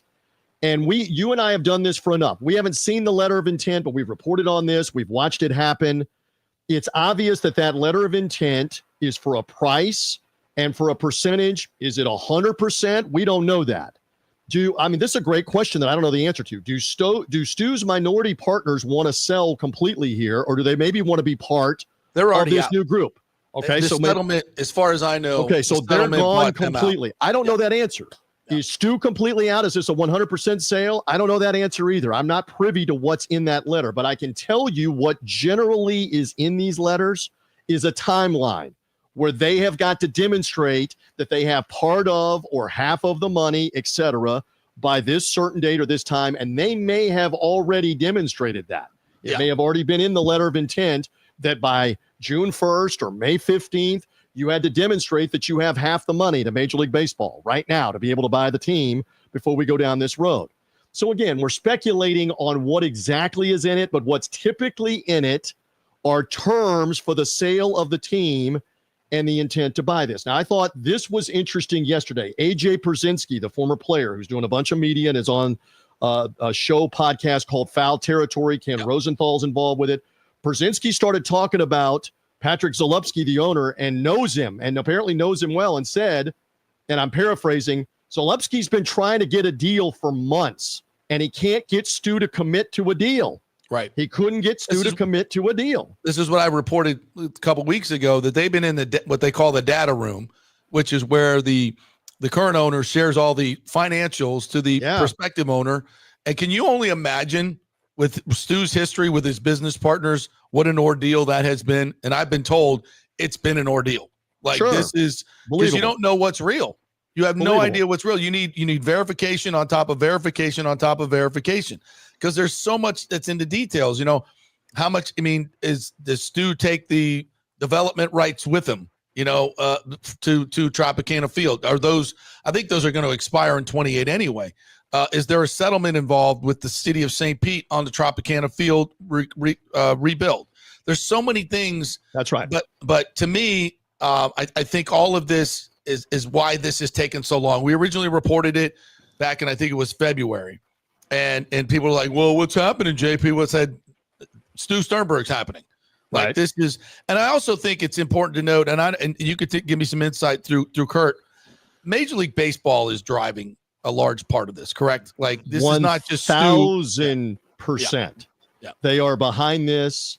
They are in the middle of this. They have vetted this group. They have vetted other groups, like you were talking about. We've reported that. Yeah. And Stu is taking apparently the highest bid with Major League Baseball's blessing, and this is gonna get fast tracked. And what Kurt basically said to me off the air, and off the record, and he'll come on, I'm sure, at some point with you and with others, but they stand by what they have. These guys have an intent to buy it. Now, several interesting things, and Kurt and I were going back and forth about this. They're still going to have to come up with money on their own on the stadium. They're still going to do a capital raise for other investors on their group, because they've got to come up with money to buy the stadium. There's no stadium deal included in this. For example, when Rubenstein, the owner that bought the Orioles last year, when he bought the Orioles, he got Camden Yards in the deal, and he got a stake in the Mid-Atlantic Sports Network, Masson, to broadcast the games. That was all part of the deal, and that was a similar price to what this deal is, $1.7 billion. What's a few hundred million among friends? Right. But this deal doesn't include the stadium. This deal doesn't include a stadium that you walk into and make money with. So they've still got to come up with the money on that. So Kurt and I were just going back and forth about that. The Tampa Bay investors, like my understanding is, these are the people that are involved in the real estate part of this deal. And and we'll find out from Ken Hagan tomorrow, but I think he told T-Kraz yesterday that, and has told me privately that he's vetted this group. He knows who this group is, and they've the gravitas. They met with him. So did Zalupski. Yeah. Well, they can't legally, as a group, as the county commission, meet with them, but city leaders individually can talk to them, or they can get together informally and meet them, hi, hello, go play a round of golf, whatever. What do you think about this? What do you think about this? Would this work with you? How much money do you think they can kick in? Can we have some certain opportunity zone sites that can lead to more revenue? All of this, and the folks in Hillsborough County say, yeah, 100%, we can get this done. And Hagan said yesterday to the media that this is a group that they have known for months wanted to come and build the stadium, and it's a group that, quote, we can work with to get the stadium built. Right. All right. So there is the insight on the letter of intent. So now you want nostalgia, don't you? I do. So let's go back to the mid 1980s when young TJ first moved here, and all the talk was moving a team or getting an expansion team in Tampa to play next to Tampa Stadium where the Buccaneers played. So much so that they used to have a big cardboard billboard in the parking lots in the Buccaneer offseason south of the stadium, future home of the Tampa Bay baseball team, because Frank Morsani was trying to bring a team here. Frank Morsani, the multimillionaire, got an agreement to buy the Minnesota Twins, by the way. That's right. He had an agreement to buy the Twins. And Peter Ueberroth, then commissioner of Major League Baseball, and the other baseball owners stepped in and stopped his agreement and said, we will not approve this deal. You're not moving the Minnesota Twins. Despite the fact that you have an agreement to buy the team, we won't let it happen, but we will give you future consideration. And Morsani stood down, didn't sue, stood down and waited and waited and waited. Yeah. And there still wasn't expansion and there still wasn't a team. All right. So now we fast forward to two situations. The Seattle first, the Chicago White Sox were flirting here. Jerry Reinsdorf was going to move the team here, not sell it. He was going to move the team here. And they very famously negotiated all the way past the midnight hour for the legislative session. And they passed a resolution in the Illinois legislature to agree to move the clock back an hour so they could finish the shady deal to approve the money for New Comiskey Park, whatever they call that place now, whatever it's called, Cellular Field, US Cellular Field, whatever it's called. All right, so that one happened, and this was all while the Suncoast Dome was being built. So then the Seattle Mariners were maybe going to move here, but there was never an agreement with the Mariners to move the Mariners here, and the Mariners ended up getting their new stadium, whatever it's now called, the former, is it Safeco Field? Safeco, I think, yeah. Or whatever they call it. All right. Yeah. Out in the Pacific Northwest. We kept giving new stadiums all over the place to Major League Baseball. T-Mobile Park now, by the way. Yeah. T-Mobile Park in Seattle. Yeah. All right. Courtesy of the possibility of Tampa Bay getting baseball. Right. All right. So now we fast forward to Vince Naimoli, buying the San Francisco Giants from Bob Lurie in 1992. This is before you got to the market. I was in the market. I was in the media, brand new in the media. And this was a humongous deal because he didn't just negotiate with the Giants. He had a letter of agreement to buy the team. And again, this time it is Fay Vincent and Major League Baseball, early Bud Selig too. It's Fay Vincent and the owners that again stopped Vince Naimoli's agreement to move the San Francisco Giants to Tampa Bay to play in the Florida Suncoast Dome in 1992 and 1993. They kiboshed it. And in part, they killed that deal with the promise that Tampa Bay was going to get the crack at expansion when they expanded. That's what caused Vince Naimoli to stand down. And no sooner did he stand down from buying the Giants that Major League Baseball awarded franchises to Miami and Denver instead of Tampa Bay. That's right. Screwing this area yet again. Yes. Yet again for him standing down.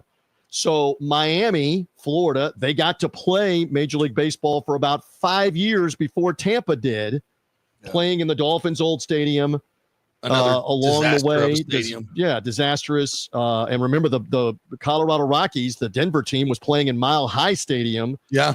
Where the Broncos played for several years before. Which was originally a baseball stadium, by the way, before it became a football stadium. Yes, and they were still hitting 490-foot home runs regularly in Mile High Stadium. It was crazy. So all of that is some interesting history and nostalgia that got us to the Rays expansion team finally being named in 1995, 2 years later, and finally taking the field in 98, 5 years after the Miami and Denver teams. So I say all that to say we've been here before in this area with the whole letter of agreement with a team outside of the market. Right. This is different, as you've articulated and as I've gone back and forth with you here for a few minutes. This is different because this is the owner of the current team agreeing to sell to local investment that's going to keep the team here. So it's different. And finally build it in the right regard. place. And the St. Pete thing is dead. It's not happening in St. Pete. And my thing is he's cashing out at an astronomical return, so he wins. We win in the area because you get new ownership. Look at what new ownership has done to revitalize the Washington Commanders, former Redskins. Yeah, where they're talking now matters. about building the new team. Yeah, look at what the Glazers brought to the Tampa Bay Buccaneers. Correct. Just from at Culverhouse. Look at this situation with the Buccaneers from Culverhouse and his cheapness. Look at Jeff Vinnick. I mean, I know we want, but people forget the Davidson group. Bill Davidson and the Davidson group made this into spruced up the arena, got the arena built, spruced up the arena, got the real estate. They made it into a first-rate organization, and Jeff Vinnick took it 3 notches up. Exactly. Ownership matters. It absolutely matters. And the other important part about this, you painted the great picture, was Major League Baseball told St. Pete, do not build that stadium. That's correct. We're not going to give you a team because it's not in the population center. Our rule is 1.5 million people within 600, within a 30-minute drive. You don't have that. We are not going to give you a team. Do not build that stadium. So they built it anyway. Yep. And they weren't going to give. They were just going to say, let it rot. We don't care. But Namoli sued them. That's correct. And said, if you don't, and they didn't want to go to court. He had a good enough lawsuit. So they bought off Morsani saying, we'll give you expansion. They bought off Namoli once, we'll give you expansion. And then when Namoli was, the great thing about Namoli is he was a stubborn mofo. He was like, F you, correct. I'm going to sue your ass. And the only reason we got this team is because they didn't want to go to court. But when they gave it to us, Bud Selig even leaked it out about 3 years later, said, well, the team will eventually be in Tampa. They're going to move to Tampa eventually. Right. And it's like, little did we know. And listen, had Stu done the deal in 18, that would have been a natural 25 years, the life of that stadium or more. Right. And then it would have been a really nice natural progression to the middle of the market with a great dome stadium, and we would be flourishing. And we wouldn't have had a top so it's important to blow off. It's important that you bring that up because you would have already been in that stadium. Yes, they handpicked the site. Don't twist this. Don't rationalize. Don't forget. They handpicked the site and they walked away from their own deal. Rays. That's and right. The Rays. And Major League Baseball is sitting back watching that going, what are you doing? What the hell just happened? And then the split city thing, the comedy of the split city thing, where I know from talking to Major League Baseball people and insiders that I know, that was laughed at and mocked the entire time that he was doing it. He had convinced some of the owners in the relocation committee, which he was the head of, that you guys are going to go for this, the area is going to go for this, and they laughed. They laughed him out of the room, and it fell apart. Major League Baseball Players Association was like, no, never. Yeah, and you're going to get 2 stadiums built in St. Pete and Montreal for the team to be there half the year. Yeah, good luck. All right. And so now we fast forward through the whole stadium thing with St. Petersburg that we don't have to relitigate. The point with all of this, here's what we know. Major League Baseball is intimately involved with this deal, obviously, and they're not going to let him wiggle out of this deal. They're not. They're not going to let him wiggle out of the deal. I believe this is being done with their, let's say, strong encouragement. You're cashing out. We said this all along on your show. You're cashing out tenfold on what your initial investment is. It's a win his for group you. Put in 200. He put in 50. Yeah, you're $50 cashing out maybe investment. 20-fold. You might be cashing out 20-fold. You're winning in this. And the area is winning in this. It gets new blood, new ownership, a new stadium for a team that has long deserved new stadium and a whole lot more fans. And so, all right, one more thing on what we know. When the Orioles deal was announced, that the Orioles deal had been finalized, Major League Baseball approved Rubenstein as the owner last year inside of 60 days. They announced the deal in late January. They approved him in mid-May or mid-April, less than 60 days. I believe, from reading the tea leaves and knowing what I know and talking to other people, this has been on a fast track and it may be on a faster track than what we realize. There could be approval next month. We don't know. Well, and that's there could because be approval by August, and then and I think it's go ahead. And I think it's because sorry to interrupt you, because where are the Rays going to play? Correct. In the interim. Urgency. They've got to get this stadium done, lickety split. And I think they can do, if you know, and I kind of sense that there'll be a settlement between the Rays and Stu Sternberg on the way out. I think he wants cash. Why would he want to rebuild the Trop and stay there for? Why would the new ownership group want to stay? You mean St. Petersburg? St. Petersburg. Rebuild the Trop. He don't want the city. Don't want to do it. St. Petersburg wins in this. They get to redevelop that land and make hundreds of millions or billions of dollars off of what they're going to get to do. I mean, everybody's going to make out in this, and so I'm just excited. Again, I'm not a reporter. I'm somebody that pays for tickets regularly. Yeah, I'm somebody that roots for the team. Me too. I'm excited for what the future can be, and let's see how fast it will move. I have always believed it would move very quickly when we saw the other stadium deal disintegrate, and this is moving quickly right now to have a new ownership group apparently in place that's been vetted, that's got billions with a B behind it. And it would not surprise me if they are quickly approved and then they're quickly talking about a stadium. And let's see how quickly you get shovels in the ground this fall, this winter, early next year to get the stadium built. Yep. So exciting stuff all the way around. Hopefully I didn't pontificate too much, but I gave you some insight on what has happened. I got to get Kurt on the show tomorrow. So let's hook up and get him on the show. I'll reach out to him, but I mean, they obviously were at the forefront with the names. I mean, JP, it's not accidental when they have all the names and they have the price. It's not just down the road. They have agreed. They've agreed. It's the same people that I've been talking with, but I'm here locally and I know all these guys, and well, not all of them, but I know a few of them. And, I got to live here. So well, this is actually common and out there because other media people have been talking about it. There were a couple of other bids. That weren't as good as this bid, apparently, and that's why he's taking it in Major League Baseball. And now some may come out after the fact and say, "Well, we'll pay more money than that."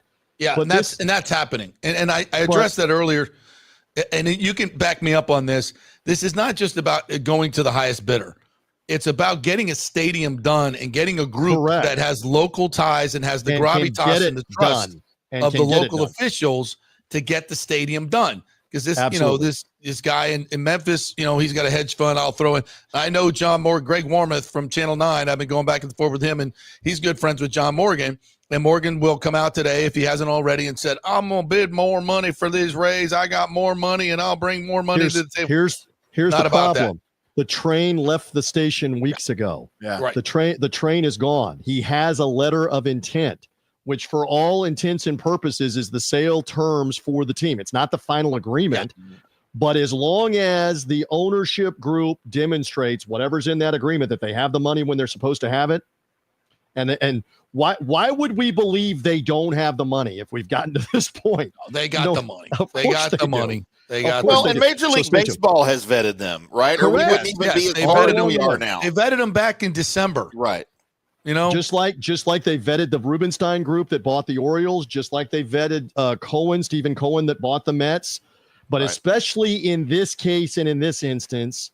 So I'm very encouraged by all of this. I reiterate again, everybody's going to come out of this winning on this because you're going to get fans. Everybody, including Stu. Yes, including the city of St. Pete.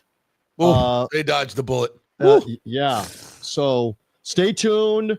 Keep doing what you're doing. I enjoy this. I appreciate you. We've had a long friendship and relationship. And I'm just, again, saying you were at the forefront on all of this. And let's see it to fruition. Let's watch the realities happen if and when because again, it's been virtually a 45-year odyssey almost to have a new facility in Tampa to be able to play these games. And finally get it right. What planet are you on if you don't think there's going to be 20 or 25,000 people there every night going bonkers, which is good for Major League Baseball right now. They're struggling to get anybody to go anywhere to any of these games. I know. I saw there was a game with the Washington Nationals back a couple of nights ago. I know they were playing the Rockies, And Timmy, I think they had more people at the Applebee's when you went to eat there than they had at the Nats game. He just does happy hour. He doesn't eat there. I mean, half-price appetizers. Of course I eat there. They maybe should have been given half-price appetizers out at the Nats game. They announced 11,000 people, and I think they were counting hands and toes in addition to people. And concessions workers. And you look at how no one goes in Miami, like you mentioned. No one goes in Chicago at that stadium that they built because the White Sox are horrible. No one goes in Denver. They have an epidemic. Pittsburgh's got nobody at their games. Now, I know these teams are largely bad, but nobody's going to the games. So we're going to poo-poo 20, 22, 25,000 people that are regularly go in Tampa to go see them? Please. No. Yeah. Fantastic. I'm excited. I'm excited for all this. Keep doing what you're doing. I bow to you because we all want to just get along. Absolutely. We can all get along. We can all get along. We can all get along, and don't be so thin-skinned. I'm with you. All right, brother. Love you. Right up in there. Bucs sideline guy, TJ Rives. We'll talk to you soon. Tampa Bay wins. We're happy with that. Well, Tampa wins. We're happy with that. Get the stadium built in Tampa. Keep the Rays here. We're all happy with that. You boys be well. Amen. All right. Let's do one more break and come back and get into a lot more of the comments here. I know I've been saying that. We got a few of them in. We'll get some more in. Quick break. We're brought to you by the great folks at Cafe Paradiso. Go get that great Italian meal that Tim loves so much when he came into town. The chicken marsala. When I come back here in a few weeks, we're going back. The chicken parm. Oh, my God. The lasagna, the branzino. The seafood is fresh. The wine is fantastic. The atmosphere is great. Paulo just makes you feel like you're sitting there in a Venice cafe, man. It's absolutely fantastic. Well, number 3 on the open table voting of restaurants. And so get your open table reservation at Cafe Paradiso for a special occasion or just because you want good Italian food and a wonderful atmosphere. Cafe Paradiso right there on South McDill. Back in 3. Ciao, Paolo Tini here, owner of Cafe Paradiso, voted number 3 People's Choice Award on Open Table. I want to thank all our loyal family of customers that have been enjoying our great traditional Italian dishes we make from scratch every day. It's a great family story we're proud of. Our family moved from Rimini, Italy in 1984. My dad, Caesar, started Donatello, and that's where I got the start in the restaurant business. I started Cafe Paradiso on South McDill in 1995, and we've been there ever since. From our traditional ossobuco, a veal slow roast for 4 hours, to our daily fresh catch, the Gruppo Paradiso, with a piccata sauce and lobster claw meat, homemade pasta like lasagna, farfalle salchicha, which is a bow tie pasta homemade with fresh sausage. Hold on a minute, JP's favorite. I love it. So come and have a glass of wine with me on South McDill. Get a reservation on Open Table and see all our 5-star reviews. Ciao, see you soon at Paradiso. Going through a medical emergency without health care insurance can cause you to go into crippling debt. In most scenarios, people are forced to either break into their retirement funds or worse, they're forced to file for bankruptcy. The sad truth is that health care insurance is crucial in today's day and age. Look, I get it. Many of you think you're never going to get sick and health insurance is really expensive. Well, we can help you out with that. Depending on your income, we can find great plans and huge discounts. God forbid you get cancer, a car accident. It could literally ruin you financially for life. So make the call and find out. Even though the open enrollment period is over, you may have some qualifying life events that can help you get covered right away. It can be very complicated, a very intimidating process, but we can help. Go to our website and check out all the 5-star reviews about our helpful agents. Go to don'tgouncovered.com or call 800-669-1505. That's 800-669-1505. JP here for Riveters, the official sports bar and grill of the JP Peterson Show. We're located just south of Ray J and Steinbrenner Field, so it's a great pre- and post-game spot, and the happy hour is amazing. Monday through Friday, 3 to 7. Check out these specials. $3 Bud Light drafts, $4 domestic bottles, $5 wells, $6 premium wells, $6 cocktails like margaritas. It's unheard of. And the Riveters food is freshly made daily. No freezers. Happy hour food specials include $3.50 tacos and barbecue sliders. $6 you get edamame or chips with the beer cheese, which is amazing. $8 buffalo chicken dip, my favorite. The truffle fries, chili cheese fries, also $8 at happy hour. as well as other specials throughout the week, including Taco Tuesdays, you get $3 tacos, and Wing Wednesdays, 7 o'clock to 1 a.m. in the morning, you get our amazing wings, 5 for $5 and $5 wells and wines. That's a good Wednesday night. So if you're tired of the preppy, overpriced generic sports bars, come see the amazing, friendly bartenders and staff at Riveters, where customer service really matters. Riveters, just south of where the Rays and Bucs play. We'll see you there. JP here for my friend Jason Fawcett, owner of On-Site Construction. They do residential and commercial renovations and new construction. As a leading home builder and general contractor, On-Site Construction prides itself on transforming homes through superior craftsmanship, dedication to client vision, and an unmatched commitment to quality and service. It's about building relationships. We take the time to understand our clients' needs, preferences, and budgets so that we can deliver a personalized experience tailored to their unique vision. From the initial designs to the final touches, we're there every step of the way, ensuring that the end result mirrors your vision.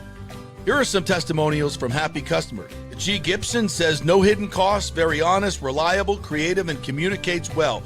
Reasonable and fair with their pricing, no hidden costs. C. Smith said, did not disappoint. I'm very happy with the work. This company really cares and will take care of it. So if you're just thinking about building or renovating, give us a call and let's see what's possible. 813-579-5789 or check out our website at onsiteconstructionfl.com. Let's go. Right now, back to the show on FanStream Sports. All right, welcome back to the JP Peterson Show, brought to you by the Gold and Diamond Source. June is Moonsite, Amethyst, and Pearl. Birthstones, you can get 15% off at thegoldendiamond.com if you shop online for those beautiful things. 30th anniversary is also the Pearl anniversary. So get your lovely lady a pearl necklace from thegoldendiamondsource.com. Tim loves when I say that. But Pearl is what it's all about for the 30th anniversary. So if you've been with her for 30 years, Lord, does she deserve a pearl necklace? Yes. And then some. Maybe some earrings, a bracelet. Yes, absolutely. Put up with your ass for that long? My God. Yes, go to the Golden Diamond Source and get some pearls for your lady. And if while you're there, get something for yourself. In the men's department, they have an awesome men's department. Always 0% financing for 5 years if you buy an engagement ring there. So you can get a $5,000 ring for just $83 a month. So much to get at the Gold and Diamond Source. Great local company. We love our local companies. Julie and Steve Weintraub, great local benefactors. So shop locally at the Gold and Diamond Source. Just cross that new bridge from Tampa. 15. There you go. Boom, you're right there, right over the bridge. Yeah. Right over the bridge. So real quick, before we get to comments, Caitlin Clark. I don't know if you saw this, but Sophie Cunningham, who was assaulted herself for trying to protect Caitlin Clark, was fined for her role in this. The girl's literally shoving her shoulder into Sophie Cunningham, and she just takes her down, protecting herself and probably inflicting a little bit of reprisal for Caitlin Clark, getting poked in the eye and knocked to the ground. And she gets fined.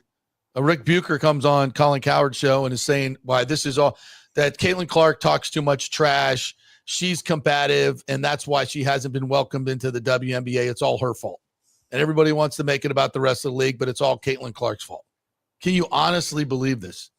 I wish go play overseas, Caitlin. Get the hell out while you still have the use of your fingers and hands.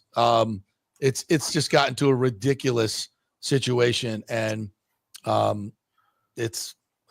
don't know what else to say. And people now saying it's Caitlin Clark's fault. It's just unfathomable to me.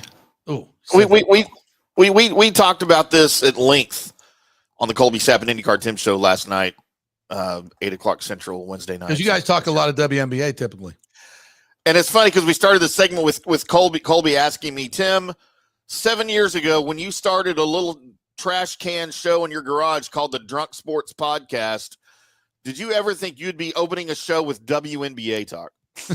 And I said 7 years ago, I didn't think the WNBA would still be around in 7 years. Okay, first of all. So anyway, but we talked about this, and I just don't understand it. Now, look, admittedly, I don't follow the WNBA, but like every other just sports fan, I follow the Caitlin Clark story, right? Since she's come out of college and stuff, and that and the Angel Reese imbroglio, their thing. Right. And because it's sports, it's aside from whatever game they're playing, it's news. Right. And I just don't understand. Caitlin, from what I can tell, and again, I don't watch it, Caitlin Clark is the best player in their sport and the most popular player in their sport. And that doesn't often, to me, in other avenues, cross paths, right? But for the WNBA, it does. She's a good person, right? She's not out there gangstering it up, like some of the NBA dudes do and stuff like that. And I just don't understand the hatred. And Colby and I had two differing avenues of thought, and I said, well, it's skin color and sexual preference. To me, it's an aspect of racism, right? Yes. On the opposite, reverse racism or whatever. And Colby, I won't say it like he did on our show last night, because our show's a little bit rougher than your show, JP, with respect to your sponsors. Colby said, dude, it's girls being girls. Like, it's jealousy. Girls get jealous of other girls, and this is what they do. And I was like, you might be right, because it doesn't make sense. It doesn't. And at some point, Caitlin's going to have enough. I don't know. Women have always gone overseas to play pre at WNBA because they couldn't make any money here. But then that changed with the WNBA when the NBA subsidized the league. I don't know what the situation is, but if I were her, I wouldn't continue to be abused like this. It's not going to get any better. It's only going to get worse. And that's sad. All right. We do have some breaking news. According to Aaron Parsegian, WTSP, St. Pete Mayor Ken Welch just put out this statement. See, we look forward to our Tampa Bay Rays returning to St. Pete next year after repairs to Tropicana Field are complete.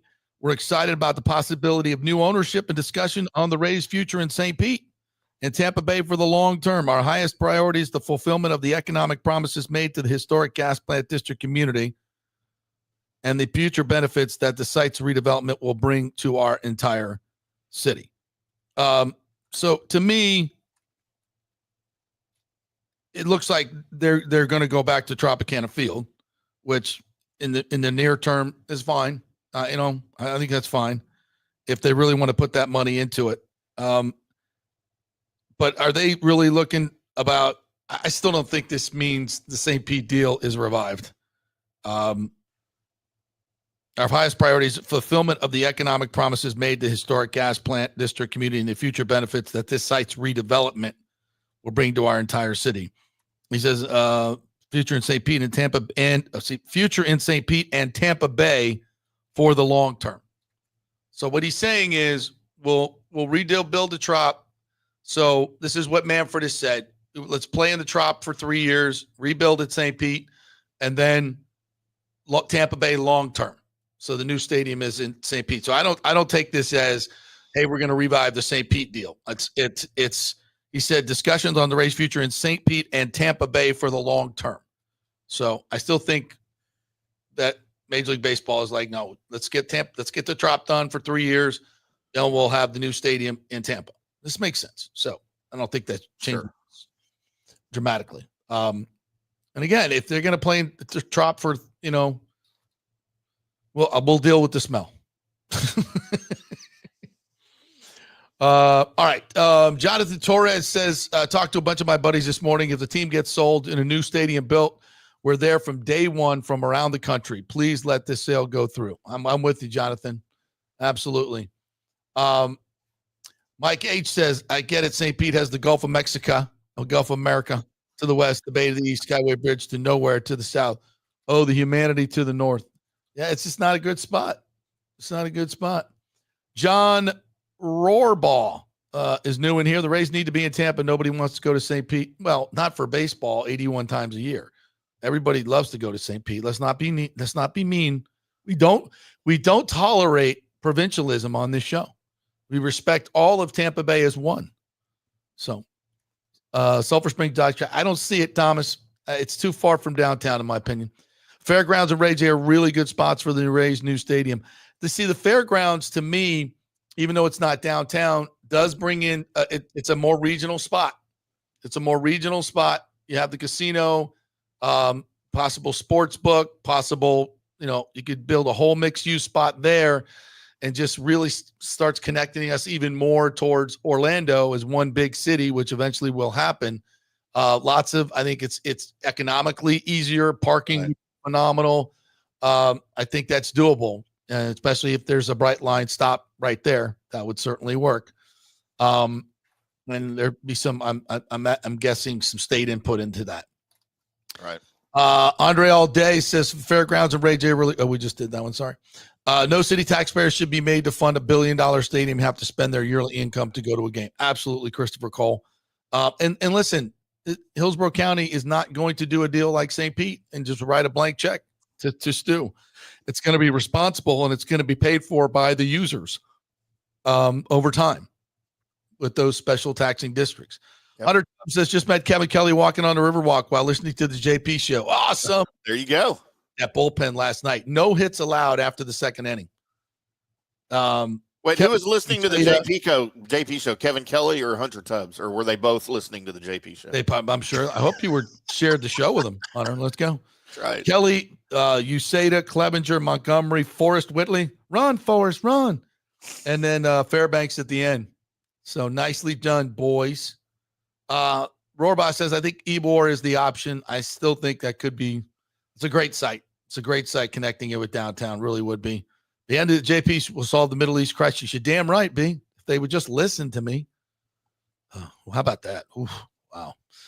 None of this matters. We'll all be done here in about 3 days. Yeah. Daniel Rivera says you have the trolley and you have the Brightline coming online in the next couple of years. That's right. That's why downtown Tampa is the spot, in my opinion.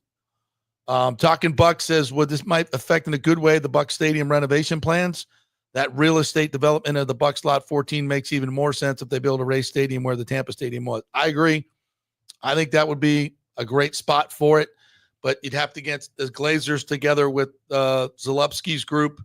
It seems a little clunky, but I think it could be done. Both could benefit each other. If I were the Glazers and I'm building a mixed-use project, I would want a baseball stadium nearby to bring in 81 huge crowds a year, if not 100 huge crowds a year. Yeah. I would like that. That would make me more money, which I think is kind of the whole idea here. Could the Glazers be part of the investors with Zalupski's group? I haven't heard that. I have not heard that, but it is possible. Maybe in an indirect way.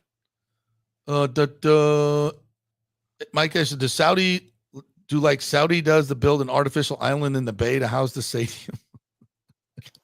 The floating stadium. JP, it's great having local sports talk on during the day that talks about all the sports in the Bay Area. Thank you, James Rollerson. That's why we are here. Yep. Yes, we're the only 2-hour podcast that talks all Tampa Bay sports, as far as I know. Sean Williams, I believe, is new. All the vacant land by Armature Works would be great location if traffic logistics could be solved. That's a big parking lot there. That area, there's no parking there. Yeah, Sean, I don't. That's why I think that doesn't work. It would be great to connect downtown Tampa, but the parking is a real huge issue there. What else we got? Brandon Weed says, love to see Hard Rock get involved somehow if it goes to the fairgrounds. They would, obviously they would. If Daryl Shaw is involved with Zalupski, it is. He has to have land in Ybor for a baseball stadium. I think they're connected. I think it's all connected because you don't build a soccer stadium just for the Tampa Bay Sun. I think the Rowdies would be involved, and obviously the Rowdies are owned by the Rays. It all comes together. Daryl Shaw being part of the group. Yes, it all comes together. We talked about that on Tuesday. Let me see. What else we got here, partner? Anything else we want to get to? I wish we could get to all of you. Nathan Elliott says, Rays win World Series. They will fill the stands. Championship brings crowds no matter the location, temperatures, or weather. Ain't that the truth? That's true. Yeah. We could almost add a third hour to the show every day just to read comments. Yeah. I mean, I'm not saying we're going to, but. Mike says, I'm hired for the Chamber of Commerce. I just head of PR for the new team will be fine with me. Yeah, doesn't pay enough for JP. What else we got here? If we're talking timeline, my guess would be All-Star break at the earliest to be named. Yeah, that's really early. That's just that's even early. Yeah, that's aggressive. Mike H says, let Tim drinking during the show. He looks like he's on a timeout. I can drink whatever I want. Daniel Rivera, now Orlando's in position we were in. Yep, I've told them that. You're just going to be Just you're the hot girl that's shaking her ass to Major League Baseball. They tell you they like you, but nope, not gonna happen. Douglas Batista says, appreciate you, JP, being out front on this. Tampa Bay Times and DAE consistently inaccurate and a step behind. I believe you're correct. That's why they hate me. Because you're always because they in front of them. Don't take it so seriously, people that work over there. It's just have a couple laughs, all right? Jeez, oh, Pete, relax. Louis Frozen Pirate Podcast. Love you guys. Baker Mayfield could very well be the MVP this year if he can put up the same stats. They just need a couple more wins. That's the reason why you didn't get it last year. Totally agree. And I think, his rehabilitation in voters' eyes, I think it's kind of complete now. Now that he's with a stable group and has weapons around him and feels like he's at home, he's going to flourish. He is really, really going to flourish. I love it. All right. There was one other thing I want to get in here. God, so many comments. I'm sorry we can't get to all of you guys. We'll be here for about 10 hours. I think I just love it because it's a new person in here and I love his name. Where is this guy? God, we have to keep scrolling. I'm sorry. Geez, oh, Pete. I can't even find it. Here he is.